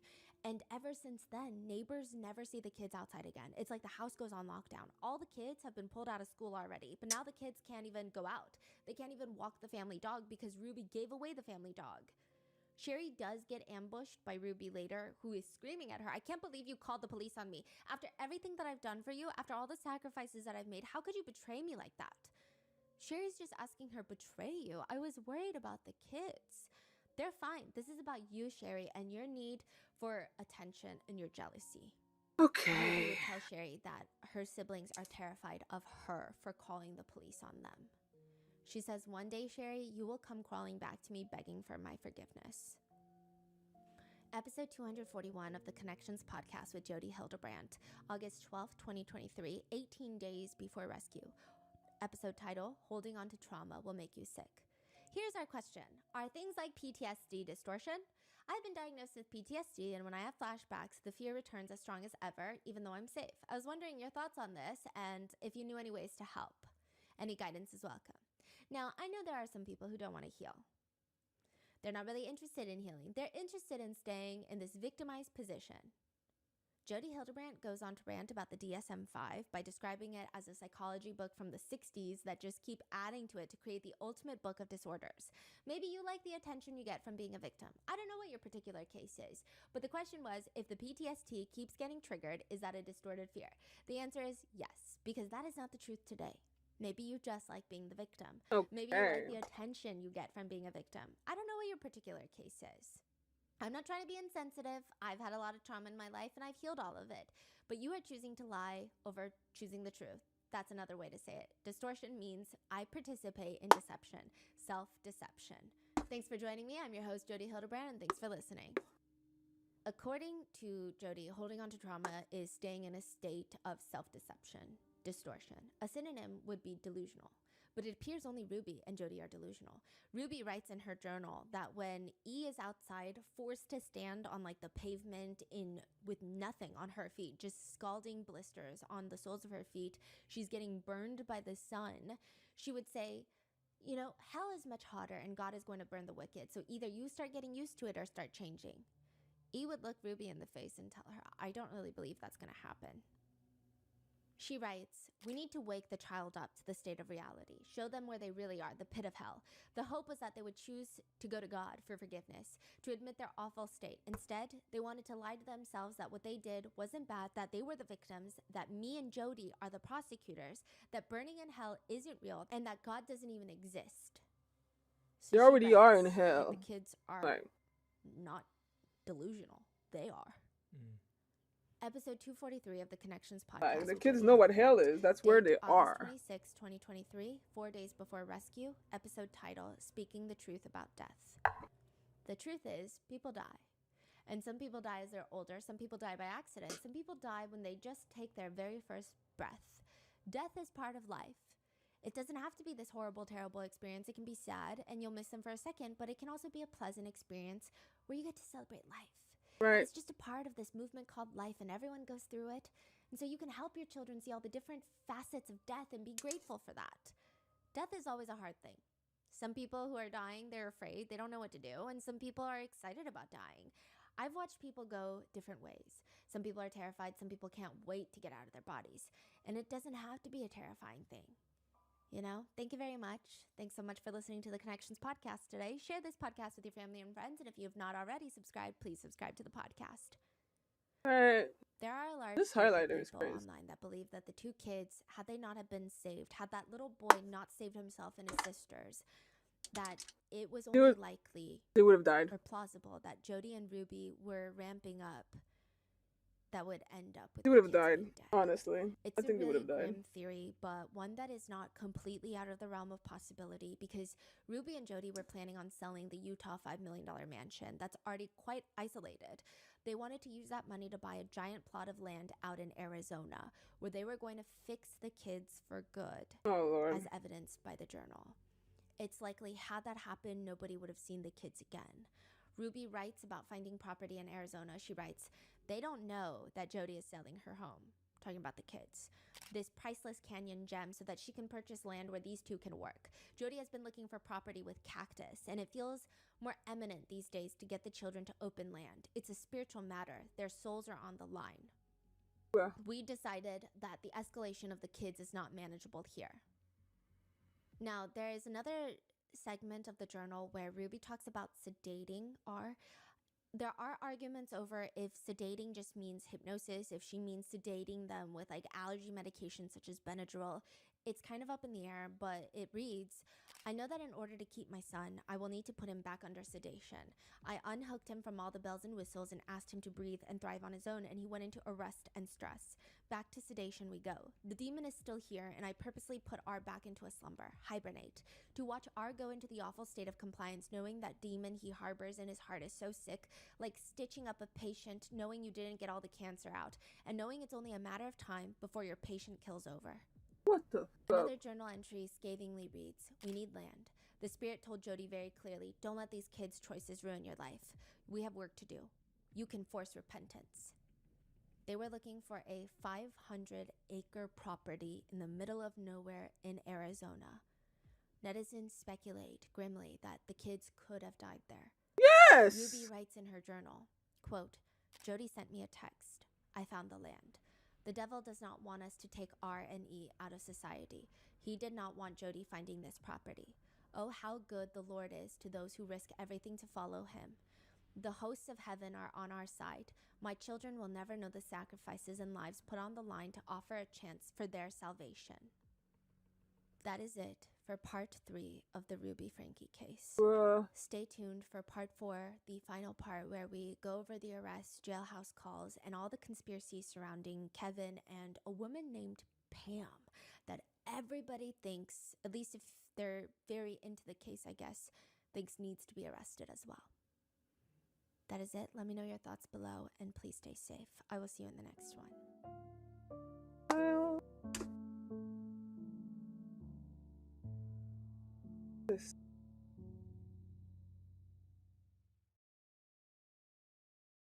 That is MS-13. Trump Rogan problem is back and spark MS-13 meltdown. Luigi, oh my gosh.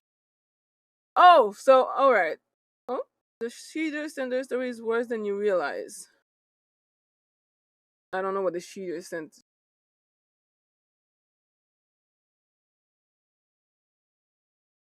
But regardless, what's that? The case of Chris Watts. He watched. Actually, you know what? It might be very entertaining to watch his reaction to this white man's bullshit. But alas, I'm pretty much done, but I kind of need to order They food. will be sent away. This is the final. Okay, I'm gonna have to restart it. I'm done though, but I need to eat. It's not exactly where you want to spend a lot of your free time, especially if you don't have loved ones buried inside the cemetery. Oh yeah, okay, It okay, is okay. kind of odd. I remember that one. Yeah. The dumb bitch went into a fucking reservation to like clean up a cemetery, and she was told by native to get the fuck out.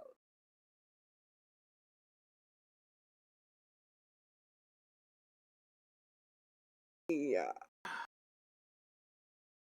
Pretty crazy.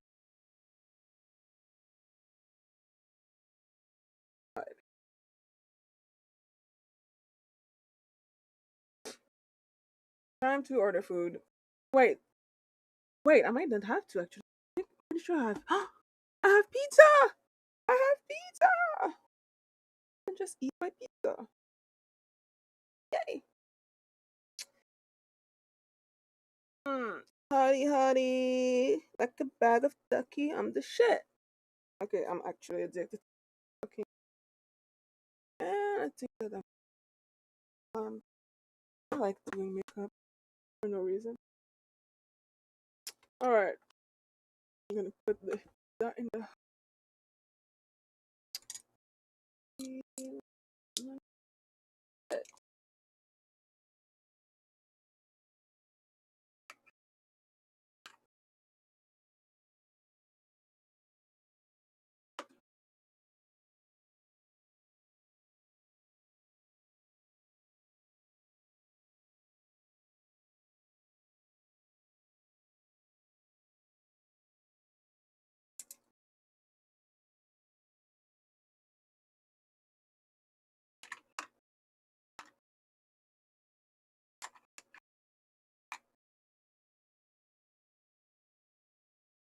All right, time to eat and play a little bit of video games before bed.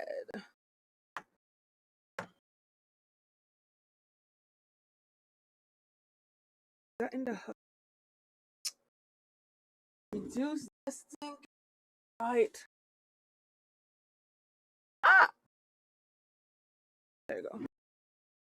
Yeah, this webcam is pretty good though at like light correction. It's a good webcam compared to the other one. Not the best, definitely, but it's the job done. So I'll take. I'll allow it.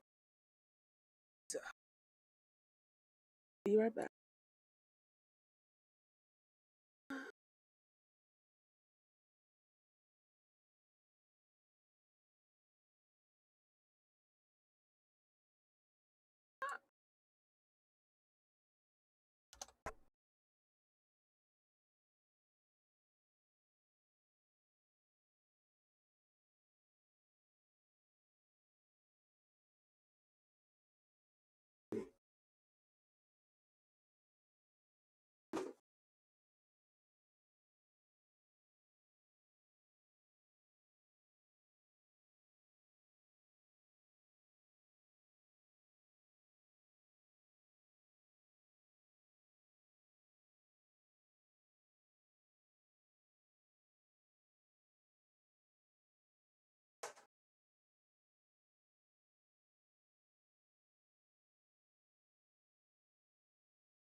God.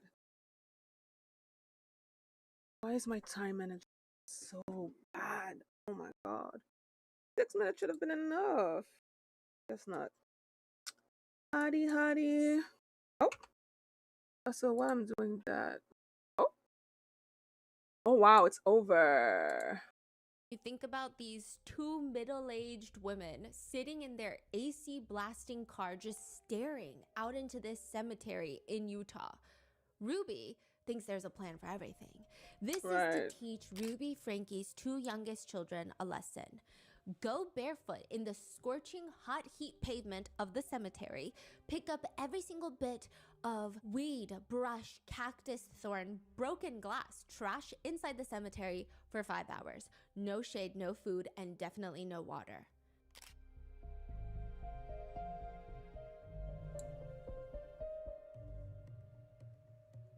The youngest, the little 9-year-old girl, screams, "Leave! Get off our land!" The fight. She collects her kids and gets in the car. This graveyard torture will have to stop for the time being. She and Jody Hildebrandt will just have to think of a new way to get the devil out of Ruby's two youngest children. There's no Ruby devil in writes their her kids. journal, "I told E, the youngest daughter, I told her that she invited evil, that you created this evil. But the good news is, because you created it, you can destroy this." The truth is, E did not start this. She did not create this. She did not invite evil into their home. But August 30th, 2023, they will be sent away. This is the final part of Ruby Frankie and Jody Hildebrandt, and how both of them were arrested and their new accusations from jail. She's and new lawsuit smiling! that's hit them in jail, and how there might be a third person, a third woman that people think should be arrested along with them. She is smiling. This bitch. How dare? Oh my god. Mm-mm. How can you smile?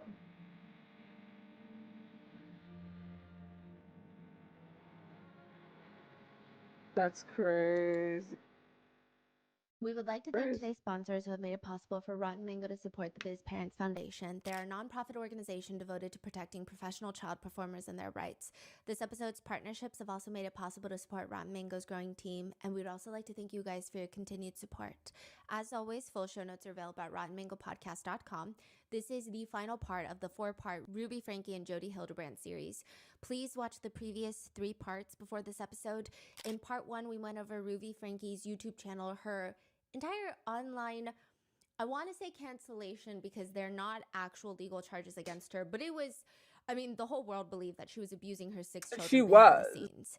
And then in part 2, we went over Jody Hildebrandt and the people that have accused her of ruining their lives. It seems like she has a tendency and a deep yearning to want to ruin people's marriages.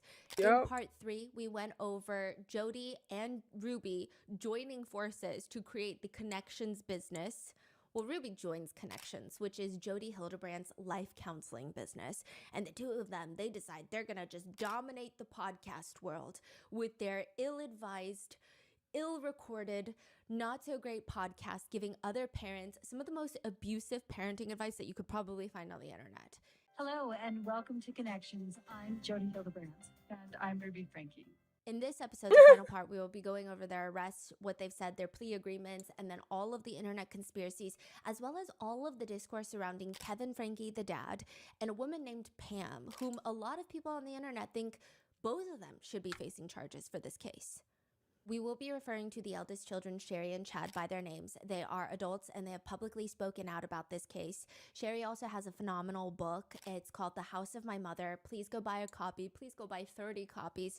I think it is a book everyone should read, especially when it pertains to family vlogging. There is just so much in there that gives you a very vulnerable but also visceral look into what it would be like to be the child of a family vlogger. Hi, I'm Sherry Frankie, the author and narrator of The House of My Mother.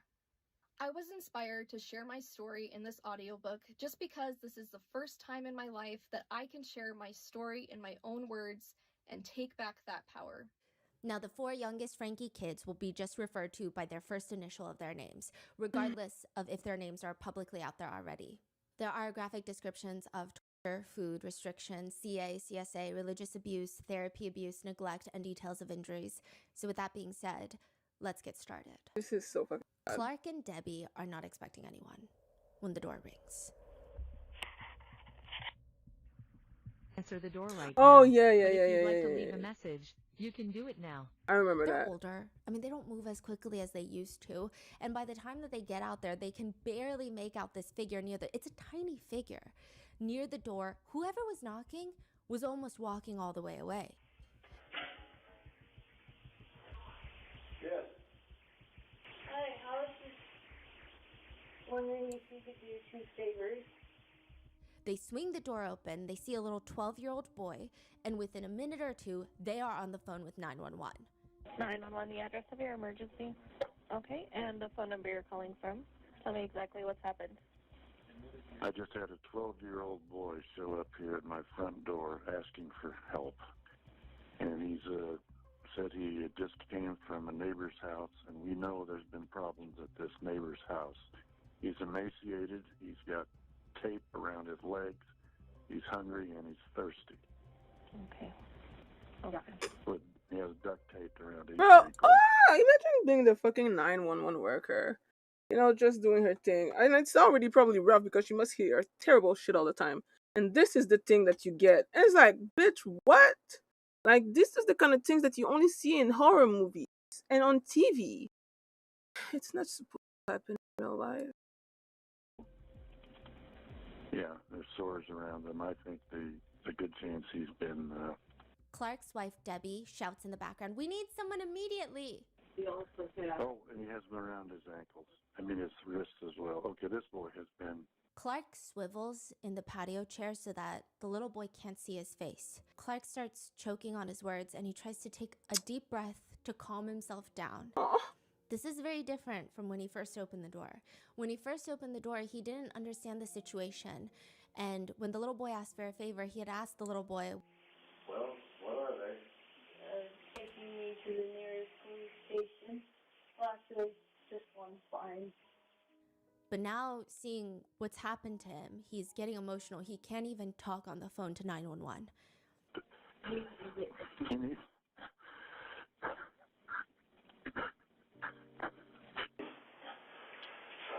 Oh, you were such a good kid. This kid is obviously been... I think He's been detained. He's obviously covered in wounds. Is Jody up there right now? Yeah. Okay. Jody Hildebrand is up there right now. Okay. So she may come looking for him here soon, but He's not going anywhere. she's not gonna, obviously. We need the cops here as soon as possible. I'm just asking where he is now. Yeah, she's a bad lady. We didn't realize how bad. When Clark had asked the little boy about why he has duct tape around him, he said it was personal business, but it's my fault. Oh, boy. He said it's his fault, that the injuries underneath the duct tape, the deep wounds, he said it was caused by rope, but again, it was his fault. The police rushed to the house, ambulances are meeting them there, and when they see this little boy, they offer to carry him from the driveway to the ambulance because he looks so incredibly frail. He's got injuries around his ankles, so undoubtedly it's probably hurting every time he takes a step. They want to carry him, but he is determined to walk by himself. One of the first officers on the scene notices a few things about the little boy. I mean, there's obviously things that they can't ignore. He's just all skin and bones, but on the upper part of the ankle, the Achilles tendon, you could just see all the tendons. Like, that's how deep the injuries were. He had never seen anything like that before.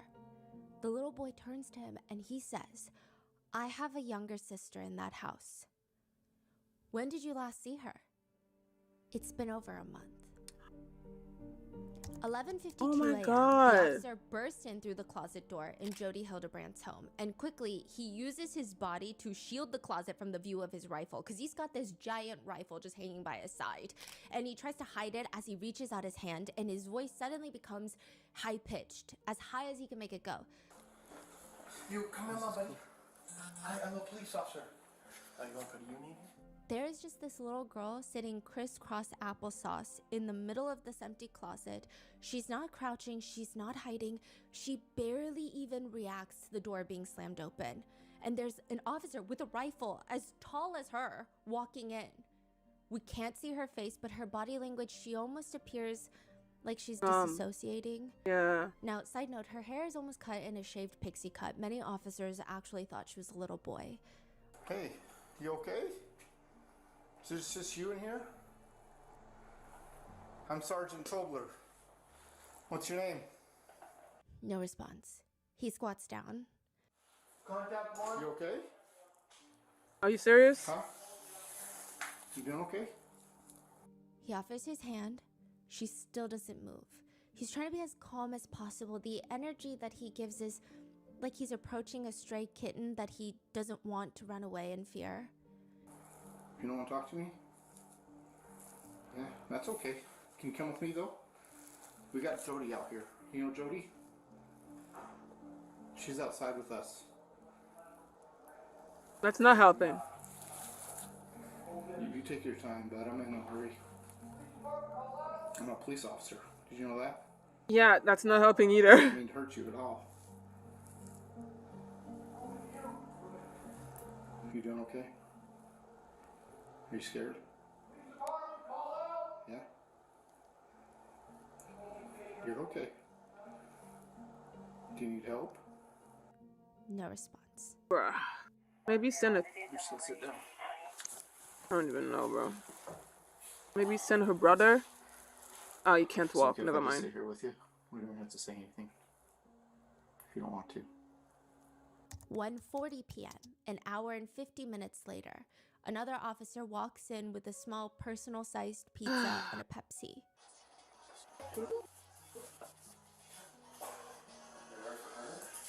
Yeah, I'll put this here, okay? You want to hurry? You can eat. There we go. Whew. Thanks, yeah. He places the food down and leaves so that she can have some space to eat. She's just as malnourished and emaciated as her brother that escaped to the neighbors. She looks like she hasn't had a proper meal in months. 2 full minutes later, 120 seconds later, she touches the pizza box. She was just staring at it.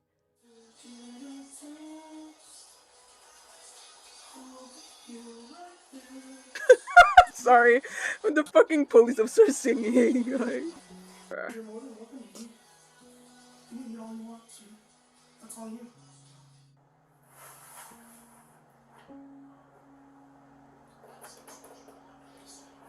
She takes Poor another baby. 30 seconds before opening up the box, lifting it up, and taking a small bite.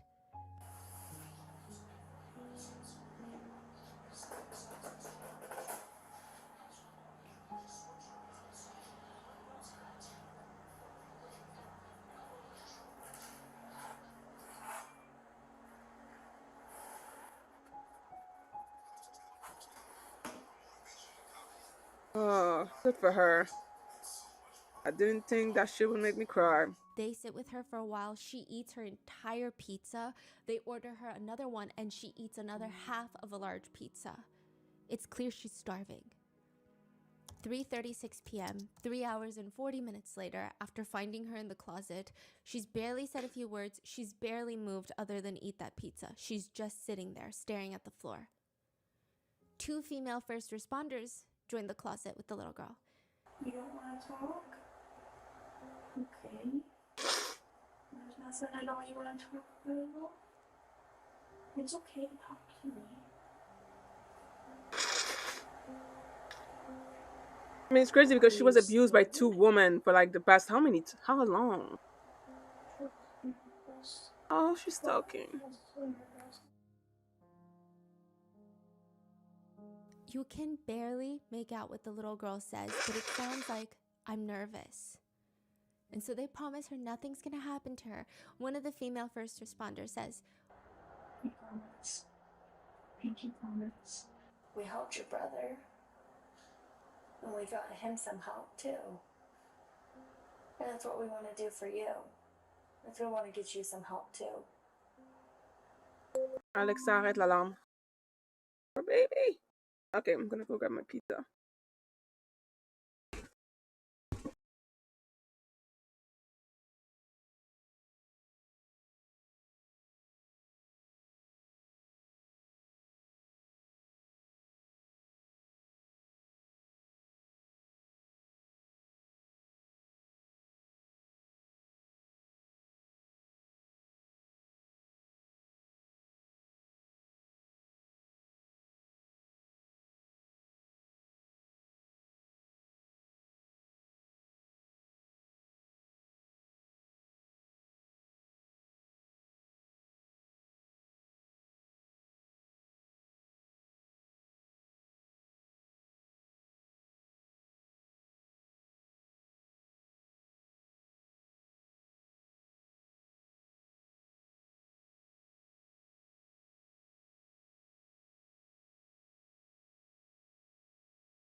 We are safe.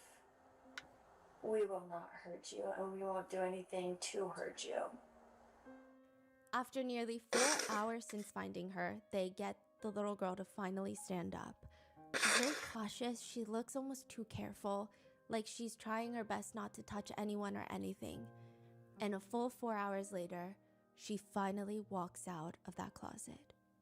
August 30th, 2023. This is the day of the rescue. Officers are banging on the door to the $5 million estate. The mansion looks like it's in the middle of Mars. The door is 15 feet tall, and they're banging.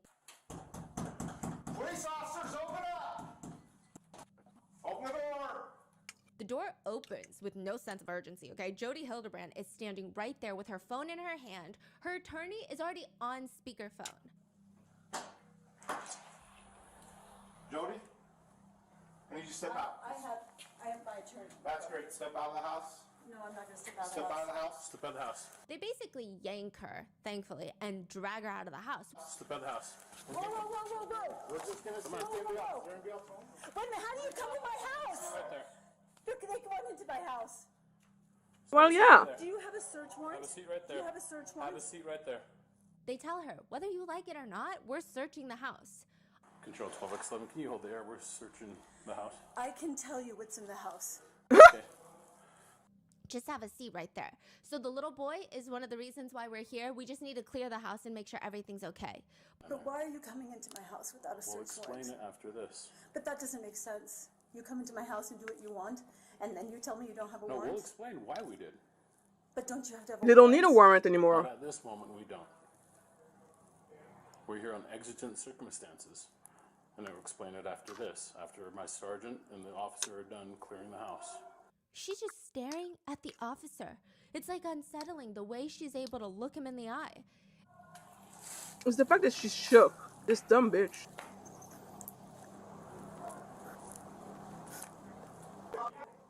Is there anybody else in the house? Yes. 2 kids? There's a little girl. Just one? She's right over here. Okay. How old is she? She'll be 10 next week. Okay. And she's on this side? I have Airbnb guests over there. Probably scared them to death. Okay. Which, side note, why are you not worried about the 10-year-old girl being scared to death? The police say once they get in there, I mean, you're just looking through each door, closet, you go downstairs, there's a basement, and it's just all concrete walls, concrete floors, concrete ceiling. We found what looked like a safe that could have been used for guns or a safe room. It's like a giant door vault. It has numbers and the whole wheel in the center. It looks like a bank vault, a giant bank vault. It is a safe room with its own toilet and sink, and the officers demand her for the code because they have to search inside. She claims she doesn't know the code to her own panic room inside her $5 million mansion. She says, I haven't used it. One of the officers there just says, you know what? I'm just gonna try. Let's go there and try a bunch of codes.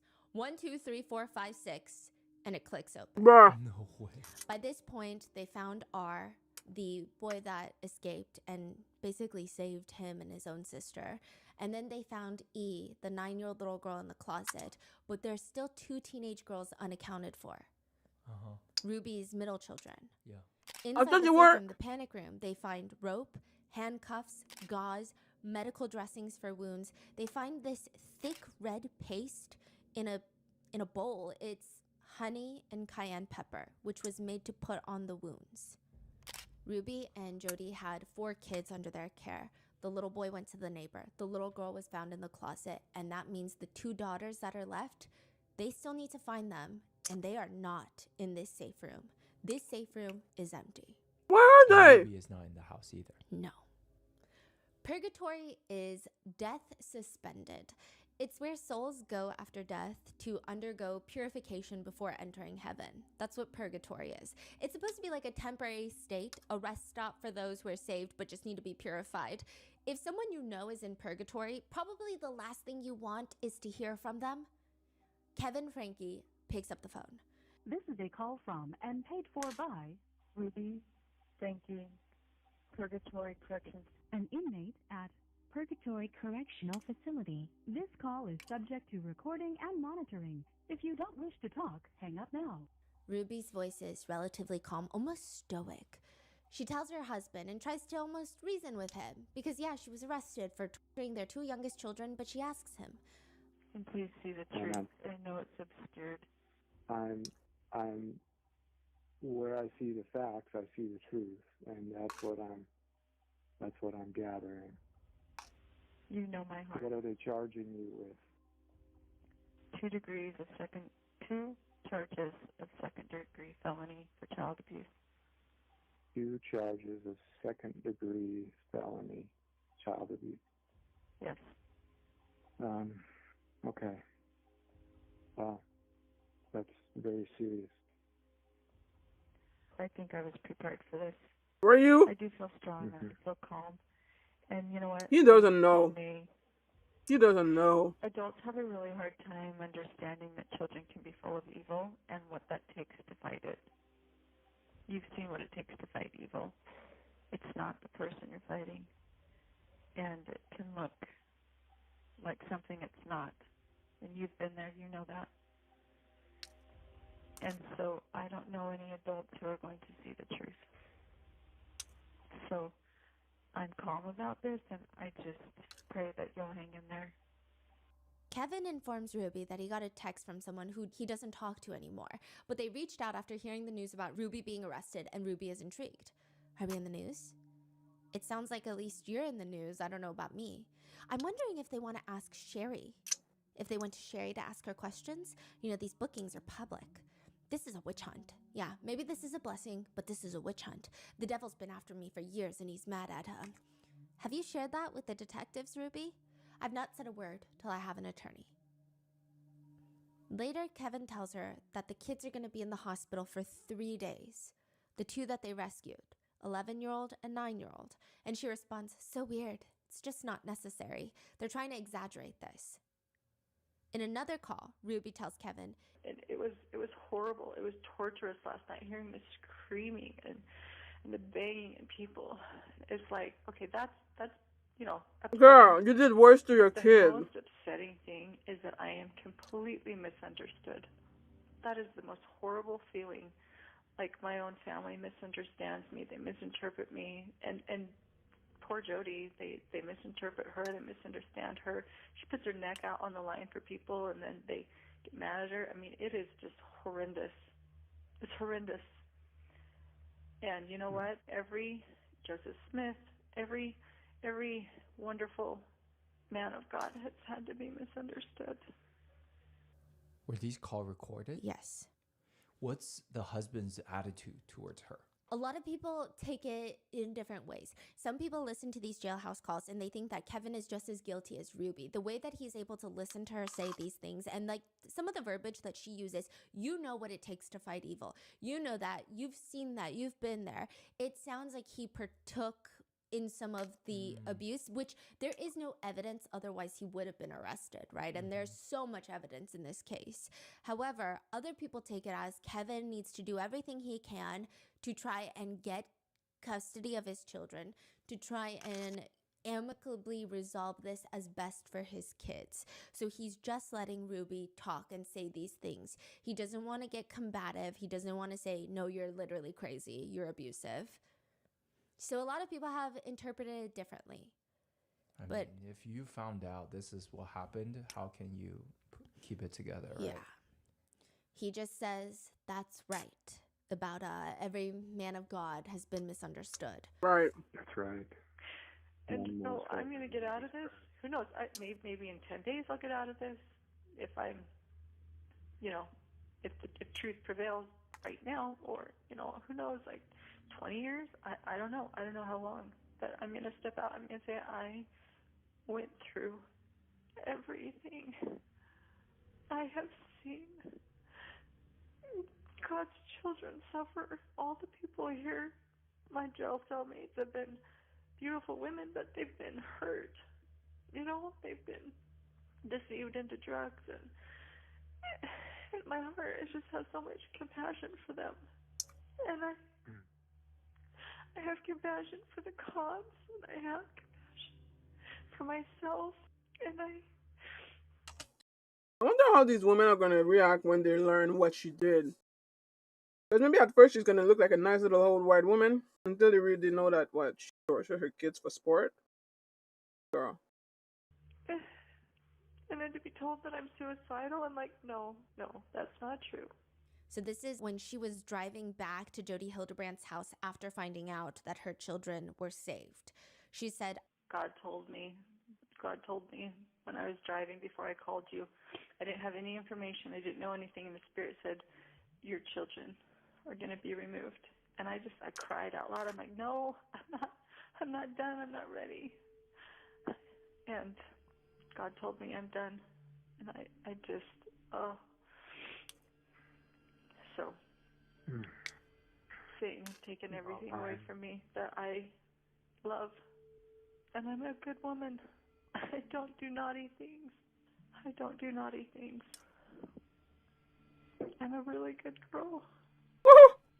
I heard her. Ruby, I'm going to do everything that I can to keep This man is still truth in brainwashed. our family. And Thank you. I am committed to our family. I'm committed to you and our marriage, no matter what happens. Thank you. Thank you. I will be here to support you in any way that I can. Oh, thank you for stepping up. The jailhouse calls get released to the public and everyone is confused. Is this not the same case? The way Ruby and Kevin are talking about their children and about what Ruby and Jody did, it doesn't even match the evidence and the severity of this case. The way that they're talking in these jailhouse calls, it almost makes you be like, wait, do they not know what's happening in their own worlds right now? August 30th, 2023, the day that the little boy is rescued, there's a whole crowd of paramedics, fire rescue police, all surrounding the boy. And one officer who has his body cam on is standing off to the side, just observing, when a paramedic walks up to him and says, I am. So I got my shades on. You got pictures? I'll take more if you want me to. You send them to you? The paramedic wipes her face with her arm, and later in an interview, she says, it was the first I had ever been on any sort of call like that. I mean, to see that little boy appear to be so okay when everything he's been through, it was like a punch in the face. One of the officers said, you could actually smell the flesh. It was the most terrible thing they've ever seen. Oh my God. Ruby and Jody would enact prison war levels of torture. And I don't say that to be dramatic. I think prisoner of war torture can be very specific in the sense that sometimes they don't want to leave marks. So they find the most creative acts to torture people. Ruby and Jody would enact poking torture on the kids. They would use what they called a cactus poker, which appears to just be a stick with a cactus spine on it, and poke both of them, which is not only painful, it is almost invisible. One person online says after getting cactus needles stuck in their body, I had to lay across the bed on my stomach and endure the pain of having the needles taken out of me. It took a week and a half to get them all out as they were nearly invisible. You would need a magnifying glass to see them. Just leaving my hand all tingly. I managed to get most of them out, but a few of them were still lingering under the skin, and I tried glue, masking tape, tweezers. You can't even see the ones that are under there, and it was burning. One person says, the cactus fuzz is basically the equivalent of fiberglass. Thousands of tiny spines called glockids that just stick to you and irritate you, and it's the most visceral pain that you will ever feel. Jody admits that she would physically force Ruby's 9-year-old daughter to jump into a cactus multiple times. They would make the kids jump on trampolines, trampoline torture. R specifically had extensive injuries to his ankles. Remember, they said they could see his tendons. And considering how frail he was, to make him jump on a trampoline is downright cruel. Ruby journals, today I asked him to take off one sock by balancing on the opposite foot, lift one foot up and remove the sock while staying balanced. He fell over, hit his nose on the ground and began bleeding. I gave him a wet rag to wipe his face in toilet paper. He dabbed his face merely to smear the blood. Then he blew his nose so harshly through the toilet paper he got new blood on his face and all over his shirt. The easiest exercise he is asked to do, he refuses with the stature you would expect of a 9-year-old. He plays completely helpless. His body is full of evil, puffy infection, and he won't participate in the responsibility of pushing it out. Based off the children's Thanks God injuries, she along with Ruby's fucking funeral, it journal her appears that they torture. would whip the kids with towels, pour cold water on them. R was forced to sleep out on the balcony, reminiscent of Jody's niece, Jessie, from part 2. They were forced to do hard labor, go to graveyards, stand outside in the sun, barefoot in 100-degree plus weather in Utah, forced to carry large boxes up and down the stairs. They were tied with rope, handcuffs, they were hog-tied, which is an extremely stressful position. I mean, not only that, the rope No and way. handcuffs would dig as deep into R's wrists and ankles that you could practically see his muscles. They would cut through the tissues.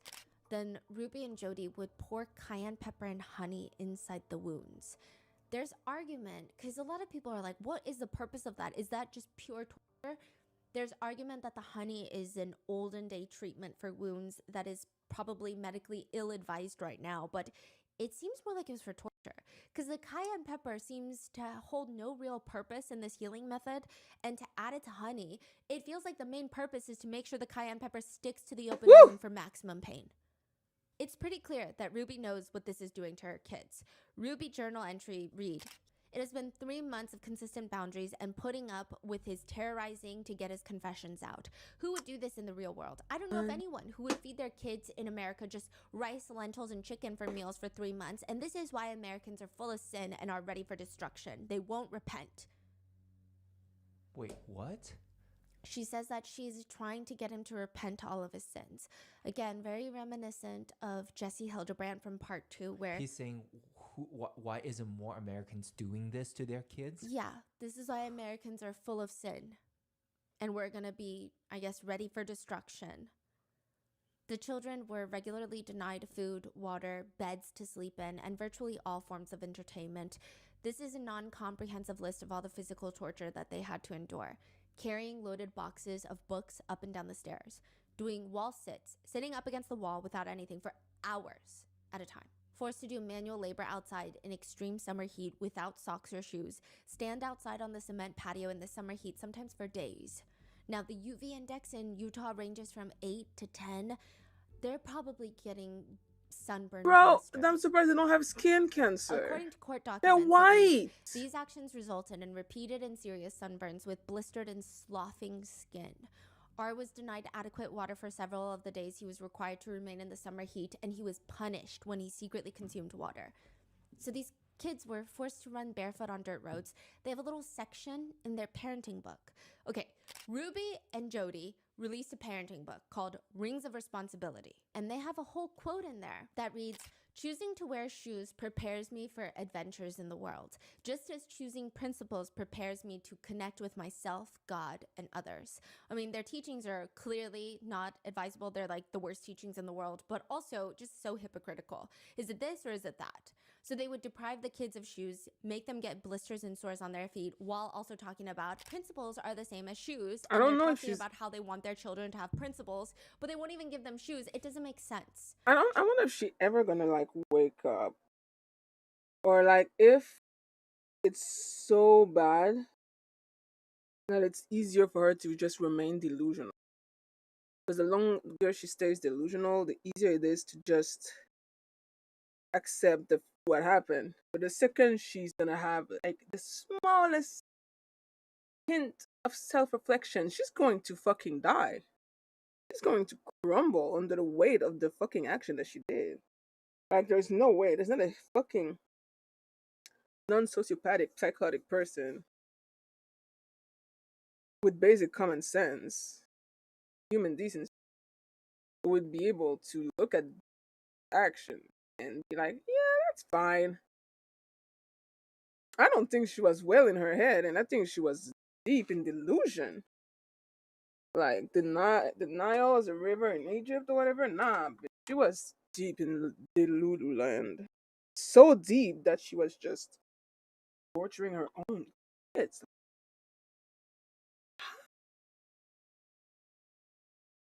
Oh, so I didn't take my ADHD medication today, so I'm gonna be hungry all fucking. I'm gonna go make another pizza.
They consistently deprive the children of shoes just for the sores and blisters, it seems. They're constantly bound with duct tape on their wounds. I mean, there's a heavy amount of residue that is incredibly difficult to get off of human skin from duct tape. This is not medical tape. This is duct tape. If you leave it on too long, or additionally, if you already have a small wound, if you rip duct tape off the wound, it could completely rip it open. Skin stripping and tension blisters are associated with duct taping. The prosecutors state both children had extensive physical injuries from the abuse that required hospitalization to treat. Emotionally, they were also tortured. I think that would be harder to heal. The prosecutors heartbreakingly state, the children believed to some degree that they deserved what was being done to them. According to court documents, R was told that everything that was being done to him were acts of love. As for E, the youngest, the court doc reads, she was repeatedly told she was evil and possessed. The punishments were necessary for her to be obedient and to repent, and those things were being done in order to help her. She was convinced that she was evil and needed to go through these things in order to repent. Even the fact that it took the little girl 4 hours to trust officers enough to walk out of the closet. Jessie, Jody's own niece, a victim of Jody, says, I wasn't allowed to speak to anyone. If a church leader came and would ask me, are you okay? I would just have to stare at them because Jody had spies everywhere. She had people reporting back to her anything and everything that I did. So if I did talk to someone, she would find out somehow. Like the amount of paranoia and fear that I had, I was like, I can't talk to anyone. The prosecutors state that it was like a concentration camp setting in their home. They state, child abuse to this degree is something that is super abnormal. Everyone who has worked on this case has gone home and cried. Duh! Ruby I and cried Jody watching end this up video. pleading guilty. They get a deal to plead guilty to 4 counts of aggravated CA. At first, Ruby seemed like she was going to stay loyal to Jody, but eventually she realized she would get a lot more if she agreed to testify against Jody and get less time, appear to be the victim and not the heinous mother that she actually is. What's aggregated CA? Aggravated child abuse. Oh, okay. That's it, just 4 counts. During Ruby's sentencing, I mean, of course she does everything to blame everything on Jody. She makes a statement during her sentencing. Oh, she switched on Jody. Yeah, or at least in front of the judges. Huh. For the past 4 years, I've chosen to follow counsel and guidance that has led me into a dark delusion. My distorted version of reality went largely unchecked as I would isolate from anyone who challenged me. I was led to believe that this world was an evil place filled with cops who control hospitals, that injure government agencies, that brainwash church leaders who lie and lust, husbands who refuse to protect, and children who needed abused. She goes on to state that she never worked with Jody. She was never Jody's business partner. I mean, I guess she's trying to make herself seem less like a partner in crime. We see the A partner in podcast. distortion, but rather a woman who was taken advantage of by someone who has this psychology degree, who has the power I mean, to yes, but manipulate her. also she's a She grown says, woman. Jody was employed as my son's counselor in 2019, and in 2020, I paid her to be my mentor. It is important to me to demonstrate my remorse and regret without blame. I take full accountability for my choices. And it is my preference that I serve a prison sentence. Thank you to the officer. Okay, your preference to serve a prison sentence, if I were a judge, that alone would make me throw the book at someone. She would do this very aggravating thing throughout all of this, where she lists all the officers' names, the ones that were called out to the house to rescue the kids, and she thanks them. She says, you were the angels who came and saved my children. I especially want to thank Detective J. Bate. She plucked me out of the situation I didn't know how to get out of. And the moment she handcuffed me, it was the moment I gained my freedom. Oh, Thank you to the please. medical staff at Intermountain Hospital. We can hear Your the tenderness phone and call that you did to your professionalism helped husband heal when you my were children. arrested. Jody and I inflicted the injuries, not the hospital. Obviously, why would the hospital be inflicting injuries? Were you not just complaining that 3 days in the hospital was 3 days too long for your kids? Also, did Ruby win some type of award? Like, what is this bizarre thank you tour? She goes on to, I kid you not, thank the DCFS, the Children's Justice Center, Judge Basil, and other key adults. That's her quote. I don't know what that means. She thanks her bishop. She thanks another church leader. She continues, thank you to the Washington County Prosecutor's Office, Ryan Sham, the legal assistant. Is she for real? The Discovery clerks, Eric Clark. What the is this the first time you ever heard someone say that? Yeah. I don't know what's happening right now. I fully wish that I was kidding, but she continues to thank her attorney. all of his staff, whoever Randy Kester is, and her friends, Pam and Roy. Hold on to Pam. Hold on to Pam. She brings up her in-laws, Kevin's family, her cousins, her aunts, her nieces, her uncles, nephews. Hey, yo. Just everything. At this point, wrap it up.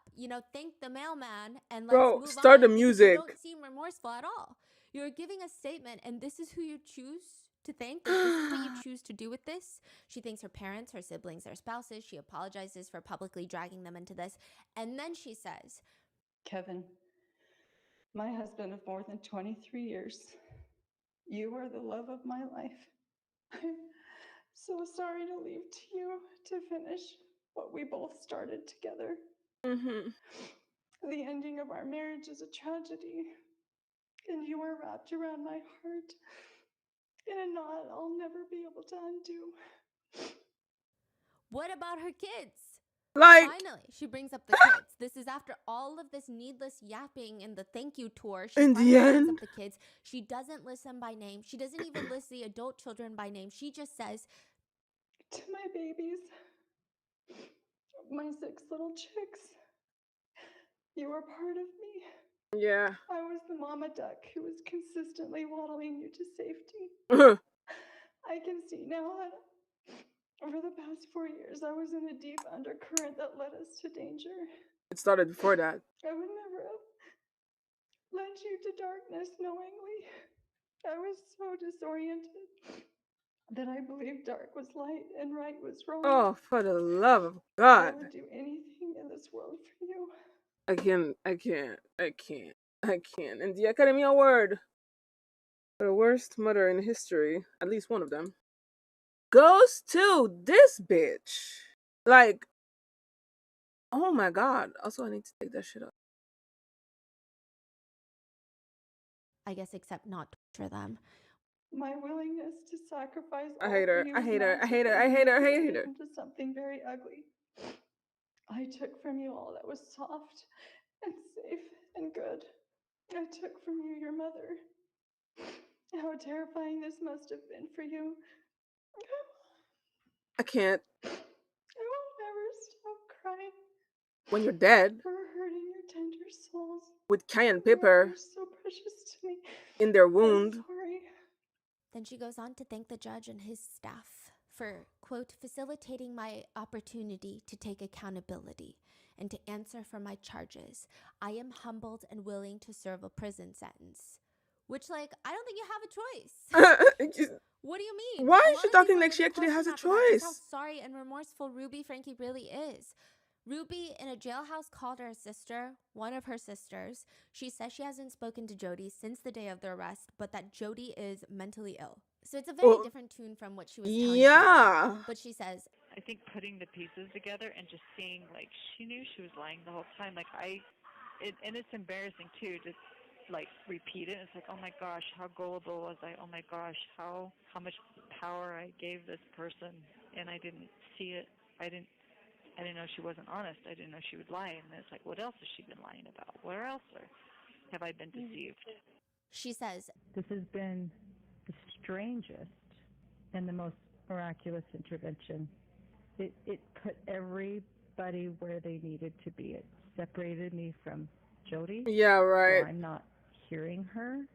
And I think just being gone and not hearing her has cleared a lot of things up for me. a former cellmate of What about the Ruby's torture? has come forward to share her experience being in the same jail as Ruby. She says, it was interesting to watch Ruby in jail. She only saw her for about 3 days, but it was interesting. She said Ruby was desperately playing mother hen in prison, in jail, in her cell block. Ruby thought the other cellmate was going through a drug withdrawal. So weirdly, she's doing this thing, putting the blanket over this random cellmate, and then tucking it, going around tucking the blanket under her, mothering her. I fucking knew she would do something like that for some reason. When she wasn't doing that, she would just walk around with a Bible in her hands, carrying it at all times, glued to that thing. She says Ruby just kept holding it to her chest and she would close her eyes. And the cellmate is like, are you okay? What's wrong with you? Are you okay? Are you fine? She starts sobbing. I just miss my kids. Something about it felt completely empty, like with no depth. The response You miss was torturing there, them. which there have been a few updates since the sentencing. Ruby has allegedly now accused one of her kids Yeah, well, both of them, the youngest, of watching explicit material since they were 3 years old. Okay, so she hasn't learned the Wait, so thing. she apologized or thanked everyone nonstop, saying that I love all my kids, blah blah blah, and now she's accusing the kids Of again. watching She's porn at 3 basically years just old? trying to justify what she did. She's like, I'm not actually evil. The reason that I thought that there were demons in my kids is because, and a lot of her journal, there were redacted portions, and it is a lot of people's speculation that it was Ruby and Jody forcing the kids to confess to things that they never did, which is a common theme that Jody Hildebrand has doing. Jody Hildebrand did that to her own niece, Jessie. She would force Jessie to claim and to confess to having 3 dozen abortions. Oh I yeah, mean, yeah, I Jessie was remember that. 14, had no idea what an abortion was. She barely knew Ruby what a allegedly penis claims was. that her underage children were assaulting their cousins and assaulting each other, and they had abused 20 neighborhood kids because they're, I guess, essentially sex addicts, which, by the way, this is, I mean, it's a completely, it's a lie. I don't know what else to say. We don't even know exactly how Ruby has levied these accusations. It's just a very messy situation, but it just goes to show how gross they are. Yeah, so she's not hasn't changed at No. She all. hasn't. No. And there is no truth to anything that she's saying. It's just like, it's just extremely vile, especially because by law, once an accusation like this is levied against a child, they will automatically have to be placed in a home without any other children until an investigation is done. A lot of netizens believe Ruby is still torturing her children from prison. Probably. I wouldn't be surprised by Part that. 2, do you remember Adam? He went to marriage counseling with Alex, his wife, arrête l'alarme. and Ruby tried to put him in prison, accused him of essaying his 1-year-old daughter. It was a mess. Yep. Adam from part 2, he says he wouldn't really be surprised if this is an accusation that they definitely uttered, because he says this is exactly what Jody does. And now Ruby is taking one out of her playbook, accusing people of being predators to hide their own crimes. That's what they do. They Bro, she went crying in the courtroom about her chicks, and she was the mama duck of hell, and now she's like, well, you know what? I did starve my children and feed them and poke them with cactus and force them to stand in the Arizona motherfucking sun for days, let them sleep outside, and make them walk on the road with no shoes when it's like 100 degrees outside, and they would get blister on their feet, and etc etc. Oh yeah, and when they would get blister on them, I would put cayenne pepper and honey on it so that the cayenne pepper would stick more in their wounds, because I wanted to heal them. And I did all that because they were watching porn since they were 3 years old. He needs to die. He needs to die. And I need to get my pizza.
say, oh, my victim? No.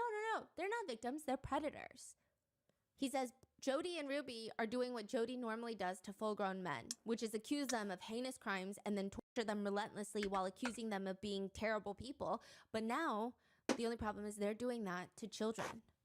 To children that they tortured and abused. Her Not own the only children. problem, but an even bigger problem. Oh my God.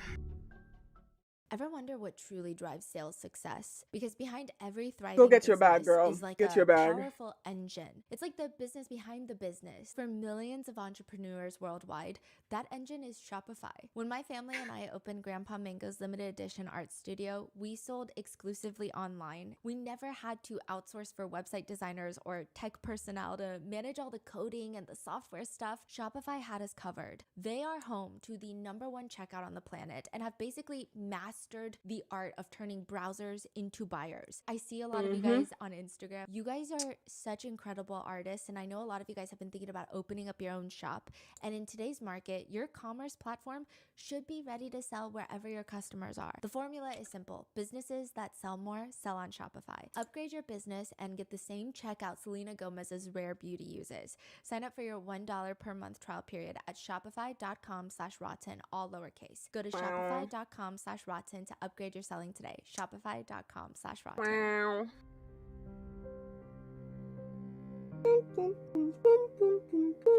Now, a lot of people feel like whatever Ruby said during sentencing for the judge is not how she actually feels. She feels zero remorse.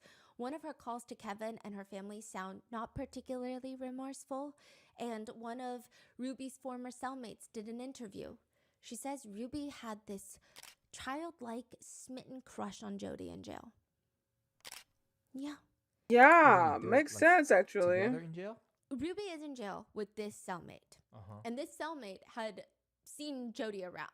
So she knows both of them. She's seen both of them.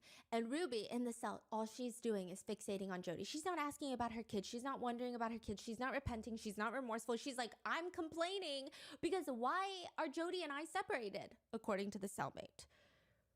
She's confused why what they're do you separated. mean? Ruby apparently said, God, how long are they going to keep us in here? Why did they separate me and Jody? I don't understand why they would separate me and my friend. What do you mean? The former cellmate says, quote, Ruby was really, really concerned about Jody. She said she wanted to talk to her, wanted to see her. And the cellmate was like, oh, that's your friend? I saw her briefly. She's like, oh, what did she say? How did she act? Did she say anything at all? She seemed pretty distraught. She didn't want to talk about anything at all. She was crying a lot. Her eyes were swollen really bad, kind of like squinted. You could hardly see her eyes. She looked pretty distressed. I said I asked Jody why she was in jail. Jody looked at me, not really with a smile, not really with a frown, but with a straight face and said, I'd rather not say. So I said, okay, I apologize. I wasn't trying to invade your privacy. I mean, of course you wouldn't not say. Ruby is like intently listening to her recount her experience meeting Jody, to which Ruby says, yeah, that's what I thought she would be like. Yeah, that's what I thought. Nevertheless, I don't think Ruby's jail time is going particularly badly. There is a picture circulating that shows Ruby and other inmates sitting crisscross on the floor, holding their hands out, touching each other on the chest, like they're doing a bonding, breathing yoga exercise. I'm all for adequate programs to rehabilitate inmates so that when they do re-enter society, they have a fighting chance at being a positively contributing member of society. I agree. But it rubs people a lot in the wrong ways. On top of that, people have taken to zooming in on the whiteboard behind the inmates, and it's filled with random quotes like teach to learn. But also one phrase in particular stands out to people.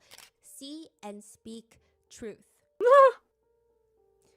Is Ruby out here teaching everyone principles right now in prison? It's also stated that she's training in jail to be a yoga teacher, and there were only 20 inmates selected for this program, and she was one of the 20. To which one person comments, calling it now, she is going to get way too into yoga and start an underground yoga wellness cult in her prison. Another person says, I hate that she looks calm and clean. Yuck. But others say, well, Sherry wrote in her book about Ruby, I don't have a desire to see her destitute. My hope is that she can use this time to educate herself so that upon release she can find a way to survive. Have a small house and a quiet life far away from me. One person comments, I think that's how I feel about Ruby too. Ruby is facing 4 to 30 years in prison. What do you mean 4 to 30 What do you mean years? In 4 4? years, she could get probation and get released. Jody has also What? pled guilty to the same charges, but again, does she feel remorse? 4? In a recorded jailhouse call, Jody rants. For She's like torturing a sobbing kid? right away that she's the victim. Nobody wants the truth. Nobody wants the truth. Nobody wants the truth because these kids. It's all the devil. You've seen him. I mean, I've known you, for 5 years? You've watched him come at me, come at me, come at me, come at me. And he uses these kids, the adults, the parents that don't hold the kids accountable. So now it's abusive to make a kid sleep on the floor. It's abusive. Or it's abusive to, it's ridiculous. Pour cayenne pepper in a kid's You can't wounds. even raise your kids anymore. They're not even her kids.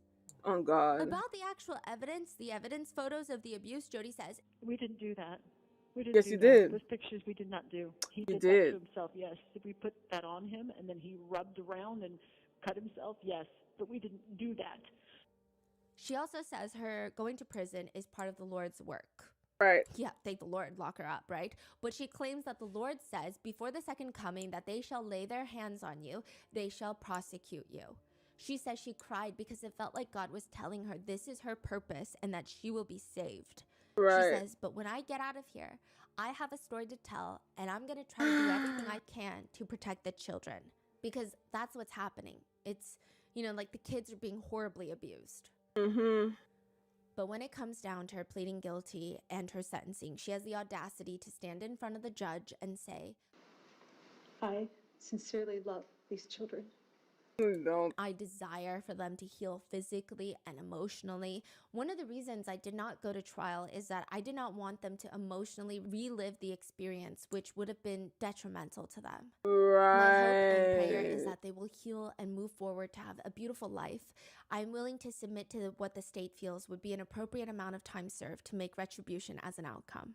Which one Medicine points out, I didn't go to trial because I didn't want to make the children relive what happened to them. Is a really funny way of saying, I don't feel like listening to my victims explain what I did to them. The judge states politely, okay, Ms. Hildebrand, the circumstances are tragic, and it's largely, of course, of your making. By any measure, your conduct in this case was disastrous for these children. Adults are supposed to protect children. Adults with specialized training in particular are supposed to protect children. You did not do that in this case. In this case, you terrorized the children, and the results have been tragic. Side note, even since both of them were arrested, Jody has been a manipulative sleazeball. I mean, there's no eloquent way of putting it. When Jody is first brought into the police station, she does this thing where she tries to act like the cops' friends, but also lets them know that her attorney is just super annoying. She says, So I trust my attorney. He said, don't say anything. And I said, I have nothing to hide. And he's like, I know that, but just let me be there with you when you talk. So you guys seem nice people. Yeah. I'm not trying to hide anything. I'm not trying to be difficult. This is really, if you knew all the pieces, I think you'd have a lot of empathy for what's going on.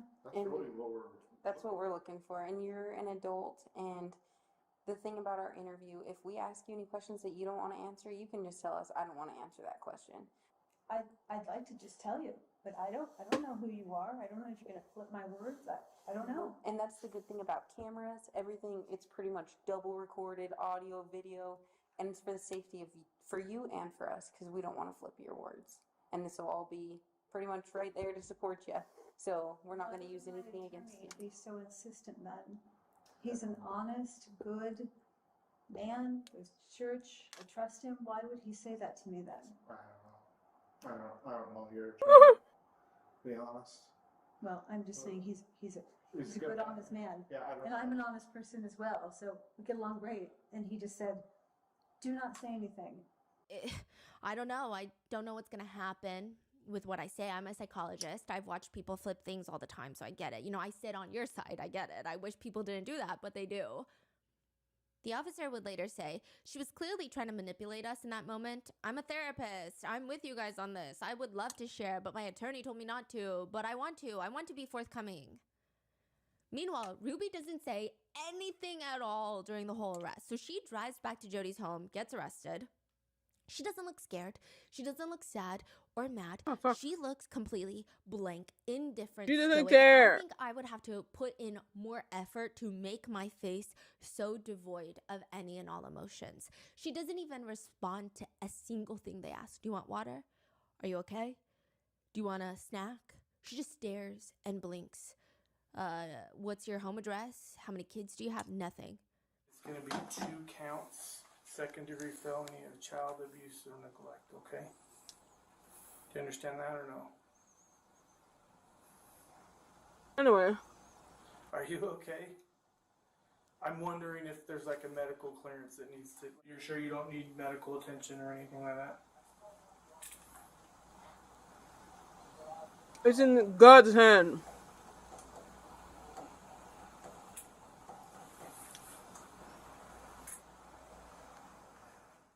She came back voluntarily, or so Yes. she came back to get arrested? Yes. Okay.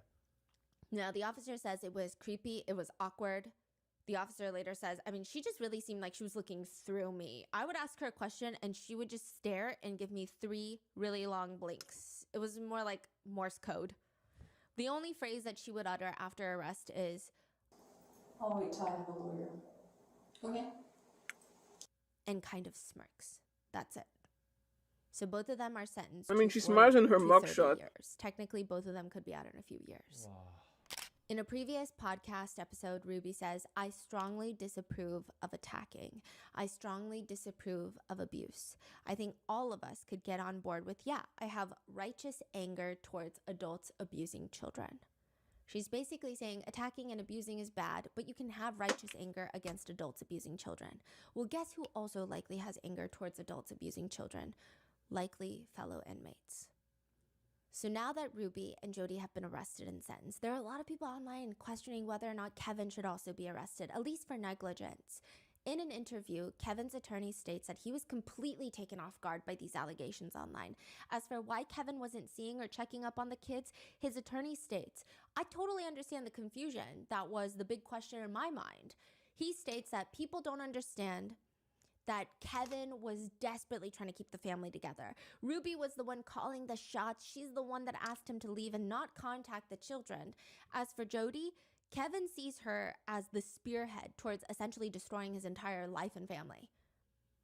There is this really awkward moment where Kevin's attorney is asked. One of the allegations is that Chad wasn't allowed to sleep in a bed for 7 months. Why did he think that was okay?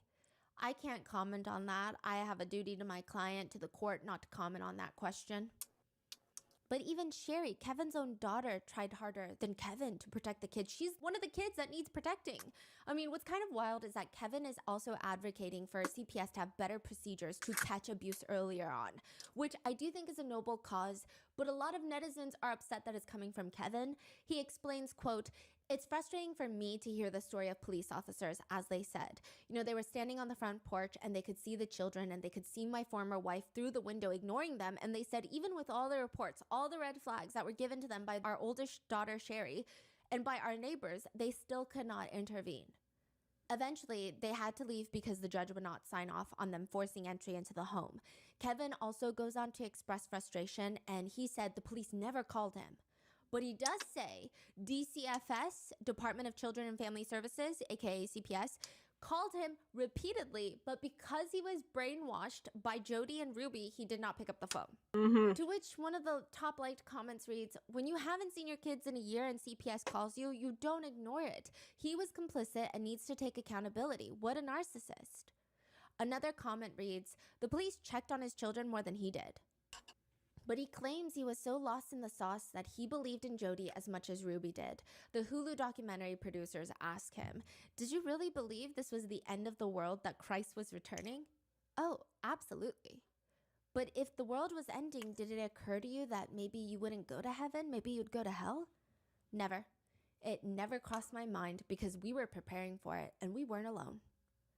Which a lot of people are split about this. Some people believe that Kevin and Ruby both failed their kids, but because Ruby helped physically torment and abuse their children, whereas Kevin just left and stayed brainwashed, allegedly, They think that Kevin is less culpable. But others say, no, think back at everything that's happened before Jody even came into the Frankies' lives. Remember the first internet cancellation of Ruby Frankie? And I say internet cancellation when personally it just feels like abuse, but for the sake of keeping the charges separate from the internet warning signs. But when Chad revealed that he hadn't slept on a bed in 9 months, he was sleeping on a beanbag, Kevin was one of the first people to defend the situation in a vlog by stating, the things that we show and share and the things that many of you are criticizing and calling abusive are actually things that mental health professionals have counseled us to do. So he was very firm. He believed in all of this. Even later, he tells authorities that he supported his wife through helping Chad, quote, choose honest and responsible choices. He also says that was what the internet uproar was, right? Indicating he does not side with the internet and the public's view even few years down the line, but rather he sides with Ruby. He argues later in People magazine, a lot of the physical violence that was described was hidden and kept from me. I didn't even know those things happened. And I think Ruby was really careful to hide a lot of that from me. As far as the things like sleeping on the beanbag, removing Chad from sports, teams, and things, all of those directives came from Jody, the licensed mental health counselor. I definitely voiced my opposition and concern, and it was always flipped back onto me saying, well, this is why your children are disobedient. This is why you're having problems with your children because you just enable them all the time. You are the problem, Kevin. But Kevin is also there recording when Ruby is yanking their youngest daughter off the table and screaming at her for interrupting the vlog. He's the one that laughs and says cut in front of the camera lens with his 2 fingers. So is it all Ruby and Jody hiding the escalating abuse from Kevin, or did Kevin have a pretty good idea that this was happening? August 30th, 2023, when the 2 youngest are rescued, Kevin is in the interview room with detectives answering questions. Was that tape out, or? Yes. When they rescued the kid, they brought him in immediately. Kevin came to the police station. When he heard about it. Oh, this is crazy. Okay, so Ruby and Jody both know that R, the young boy, had escaped. So they're going around the neighborhood looking for R. And that's when Jody realizes the police are at the neighbor's house. A bunch of ambulance are coming. She's like, that's why she's on the phone with her attorney when the police come to search her home. Ruby was out looking for R. So she's driving around the road. She gets a call from Jody, like, hey, the police, like, it's over, it's done. She calls Kevin and is like, I need you to go to the police station and pick up the kids. Tell them that they're fine, everything's fine, the kids are lying, blah, blah, blah. She's like, bring them home. I trust you. Kevin thinks this is my time to shine. I'm gonna get Ruby back. This is my time to step up and be the husband she needs me to be. He shows up at the police station. The police are asking, who told you to come here? He's like, I'd rather not say. He's still trying to protect Ruby. So are we going to see when he actually find out what happened, like in that moment? Yes. So his whole reaction and all of that. Okay. Now, he says there was a no contact boundary. Did you have a no contact order in place? Order? No, this was between me and my wife. AKA, he's saying he did not have a legal requirement to stay away. It's just kind of shitty that he didn't do anything for his kids. So they ask, did she ask you not to contact the kids? Ruby invited me to leave the home while I thought about the choices that I've made in my life in the way that I've treated her, so I left. Is there custodial paperwork that denies you of your rights to the kids? No custodial paperwork at all. This was just a verbal agreement between my wife and I. I'm curious, when you guys had the previous 8 Passengers YouTube channel, you guys got a lot of heat for neglect and child abuse. A lot of people commented those things on there. Why were they commenting those things?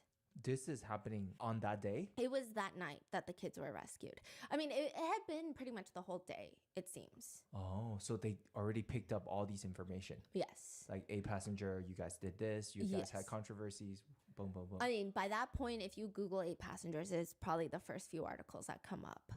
They were known mainly for their controversy rather than for being YouTubers. I see. Now, they're asking, a lot of people commented those things on there. Why were they commenting those things? That's a good question. I mean, we had a son who was acting out in a very selfish behavior. He chose to sleep on a beanbag. So 9 months later, he made a lot of changes in his life. He was ready to move into his own bedroom, made a video about it. In the video, he mentioned something to the effect of, I've been sleeping for 9 months on a beanbag. That is what the uproar was about. Who is this female Jody that your wife lives with? She is a therapist and a life coach. Do you respect her? Yeah, I think she's a very honest and truthful person. I know her to be an honest and very trustworthy individual. He's also asked, during your marriage, how was disciplining your kids? How would you discipline your kids? Yeah, I'm not going to answer that question. Oh. Are you aware of the physical condition of your children? No. No, I've chosen to trust my wife with my children. That was part of the agreement of our separation. My job is to financially provide. The police start filling him in on what's happening. They say, so I don't recall the exact time, but we received a phone call from our dispatch that a 12-year-old boy was knocking on doors asking for food and water. He was severely emaciated. Kevin, university professor of civil engineering, says, what is emaciated? Which a lot of netizens think that he's playing innocent and dumb, like who knows, but the cops continue. Skinny, scrawny, malnutrition, not enough food and water to sustain life. I'm sorry, what? He had duct tape on his extremities, on his hands, on his ankles. There were rope burns that were used to tie him down. Take a second and think about what I just said. That's the condition of your son.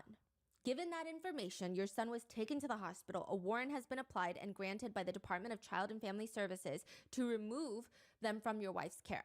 So no one right now is going to have access to these two children based on their physical condition. Do you understand that? I understand. That's Would it? you condone that behavior? Would I condone that behavior? No. Again, I don't know the details. I don't know what's going on, but as you described, that sounds horrible. Does he sound like he was worried for the kids in that No. moment? Not extensively. Maybe it's shock. Maybe it's...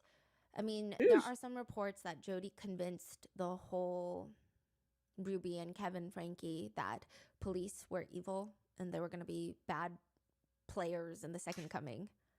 He's not crying. He's not emotional. Again, maybe he's in shock, but one of the first things he asks after this line of questioning, after being told that his son and his daughter were emaciated, he says, what's going to happen with my wife? I love my wife. I don't have no charges against my wife. I think given the circumstances, that's highly appropriate, but again, he tells the authorities that, again, after they tell him that his kids have to be hospitalized because they did not have enough food or water to sustain life, he says, I trust her. I love my wife and I trust my wife.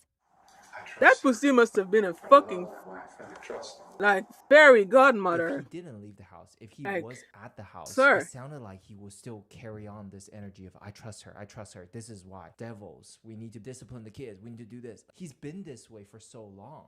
It's like, when would he have put his foot down? I guess we would never know, yeah, right? I would expect this is the moment he realized, oh, shit. He says, I mean, this feels like getting run over by a steam truck, what you're sharing with me today. I'm interested in all the facts. But you understand our facts are that you have a child that is emaciated, malnutrition, that has marks. I don't know what to do. You realize that I have a picture of my family on my wall, and I look at it every day, and I work, and I work. He slams his hand down on the table. And I look at it every day. And I work every day. So I can get back to my family and save my family. What you're sharing with me just sounds like a made-up story. I have no idea what you're talking about. It sounds like a horror movie. This point, it does sound like he's genuinely lost. Like he doesn't understand that this is actually happening. He puts his hands up to cover his face and he starts sobbing. But then he says, and I get that you're all doing your jobs. I get it. I understand. But this is my wife. I just want my kids. I don't know what's going on. I don't know why these things you described happened. I don't know. It's almost like I just want to say, I'm sorry. You must have somebody else, because it's like, am I in the right conference room right now? I'm having a hard time accepting this and dealing with this. You're telling me you're taking my kids from me? Over the past year, we've had zero communications regarding the kids. I've had no reason to believe or think that there was anything going on for all intents and purposes. I woke up this morning looking at the picture of my family and making my commitment today, as I do every day, that I'm willing to live an honest and virtuous and responsible life today. And what you're sharing with me just feels like a sucker punch. What you're sharing with me feels like a sucker punch. If I still have a family, and I don't know what my plan is. My plan is to go to God. Sure. And to figure this out. Right. I am just heartbroken. What you all are sharing with me. I feel responsible. I wish I was a better dad. Sir, you have A 6 bit of kids. fodder. Dad. He says, I just want my family back. I just want my wife back.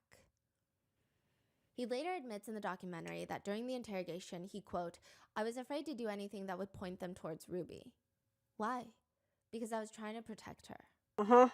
And one part of this whole story that some netizens who really do not like Kevin keep pointing out, and with valid reason, is, first of all, the interview with the police he does not seem like he's that concerned about his kids at all. And later, he tries to sue Sherry, the eldest daughter, the one that tried the hardest to protect the two No. Kevin is in the parking lot of the local police station. There's body cam footage of this. The officers hand over 2 bins, like laundry bins, filled with notebooks, journals, a MacBook. He's got his trunk open. He's surveying everything inside of each bin almost a little too slowly, like he's taking inventory of every single journal that's in there. And it prompts the officers to ask him, is it all there? Yes. Now, explain to me again why this was not robbery. Basically, Sherry went into the family home with a few officers to collect some of her belongings. She collected a few journals and the passports of her parents, which, by the way, I think you can draw your own conclusions from that. Smart. But it feels like she's trying to prevent them from fleeing. From fucking fleeing, bitch. I don't know why she would need their passports. She collects their passports and a few other things from the home under police surveillance. She leaves the house. Kevin goes into the house. He freaks out because he's missing those things. He calls the police. They're like, oh, maybe your daughter took them. We escorted her to the house to pick up a few things. He's like, this is robbery. She's not allowed in the house. She willingly just returns it all to the police station. She's like, okay, I mean, if he wants it back, it's fine. Gives it to them. They give it back to him. And he's like, how is this not robbery? That's crazy. So it's very clear that he still placed Ruby in front of his child. Yeah. Oh, yeah. Right? Very clear. He's protecting Ruby's interest because that's my wife and I's passport. Yeah. Yeah. And the police tell him, because it's a civil issue, you guys are a family. She's been in the house before. You haven't been in the house in a year. Yeah. She had interest in those items. She didn't take them with the intention to deprive you of them. So that's the theft code. We have to prove intent to deprive you of the items, and this wasn't her intent in having them. So the detective sergeant said, we're not going to charge her with anything. There you go. Kevin is standing there, shutting his eyes closed like he's infuriated by all of this. Okay, I'll have to do some more research on that. You're welcome to do that. If you want to follow up with the detective yourself. Kevin had this whole little blip in the timeline where he is married to the idea of suing his own daughter, Sherry, for burglary, which is just so strange considering the police are like, you have no grounds to press charges. What are you saying right now? And this is like a while later. This is not the first day, right? Yeah, it's like a few days. Maybe like a week or 2 later. So it's no longer in the shock of, I just want to protect my wife. Yes. It is very bizarre. Very bizarre. So a lot of netizens think it's just very telling that Kevin is wanting to wage lawsuits against his firstborn child. Now, Sherry specifically took her parents' passports, which again, very interesting. More interesting when you hear from Jessie Hildebrand, Jody's niece, that when Jody was going through everything, her issues in court with Adam, she fled the country briefly. Oh, Jody did. Just seems like maybe there was an idea, maybe there was a thought, maybe there was a suspicion, an inkling, a gut feeling, intuition. Speaking of the journals that were taken from the home and subsequently returned to Kevin, there is an aspect of this case that hasn't been uncovered quite yet, and those are the pen papers. Apparently, Jody instructed Ruby to write down all of her visions in a leather-bound journal that they called the pen papers. Nobody else was allowed to read these pen papers. This is separate from the journal that was discovered and was entered into evidence, which was Ruby's documentation of the torture that happened. This is separate. In a separate police interview, Kevin asks, have you found the pen papers? The police tell him, we have Ruby's journal. No, so she wouldn't write that stuff she wrote in the pen papers. She would not write that in her journal. The stuff she wrote in the pen papers was not intended to be read by anybody until God would decree them to be written into scripture for the whole world to read. So it described all the visions and trances and everything that Jody and Ruby went into. If you're wondering what kind of visions Jody would have, Kevin says that one of her visions is Jody walking along the beach with someone next to her, Jesus. He stops and he turns to her, walk on the water. Jody would have these visions of her walking on the water with the Heavenly Father and the Heavenly Mother, and she learned that in heaven she had this massive pet lion named Charles. She would ride around this pet lion, and Charles is the giant pet. She would ride on it. Right. I don't even... Yeah. Isn't that called Are Mushroom? we sure she's not on drugs? A lot of people believe whatever is in those pen papers would provide much more information on how much Kevin was involved exactly. But other netizens disagree. They say if he was involved, then finding those pen papers would probably incriminate him. Now, side note, it does seem like the police did find a leather-bound notebook, but it was revealed to have been empty. And there are speculations that a third party, Pam, a woman named Pam, went in and allegedly tossed out the pen papers. Ooh. We don't know for sure. That is the speculation. That is the Who netizen is argument. Pam? That is the conspiracy. And I don't think that with Ruby and Jody being behind bars, things are over. A recent civil lawsuit was filed by a man named Michael, who states that his ex-wife, the mother of his children, is still a devoted follower of Ruby and Jody. She refuses to acknowledge their arrests and their guilty pleas. She is on board with connections still to this day. That is... Who is this? This is a This is couple crazy. that went into marriage counseling with Jody. This is not Pam. No, this is not Pam. But he's saying, like, my wife fully believes this stuff still to this day. So now netizens are divided on who to mainly blame. Everyone's to blame, but who is the most to blame has been a conversation. There's a huge group of people that are concerned that Jody might get away with less time and repercussions than Ruby because of a huge focus of this case has been Ruby for obvious reasons. These are her children that she has the duty to protect that she failed, but additionally, she has the YouTube audience. A lot of people are terrified that if Jody gets out, she's going to go straight back into counseling. One Redditor explains that her husband was in the group counseling for 7 years. They spent over $100,000 on Jody's counseling programs. And over the years, it just taught them, brainwashed them into thinking that the husband was this perverse monster that needed to be watched out for. Jody would also just do some really odd things. She said, one week, one especially odd week, my husband attended, one man was struggling with looking at gay porn, and they decided this man wasn't actually gay, but just hadn't received enough healthy touch from his father growing up. So Jody said the cure to this healthy masculine touch, they made my husband lay down and cuddle him, spooning him the whole meeting. It was just strange. Men would switch off every week who were supposed to cuddle him. So every week they had a different person cuddling him. So a lot of people think that Jody is doing all of this because she is very upset at the world that she grew up in a conservative household that did not allow her to be who she is. To which be is not gay. an excuse. It just seems like this is a reoccurring theme that keeps happening, and she keeps taking her anger out on people.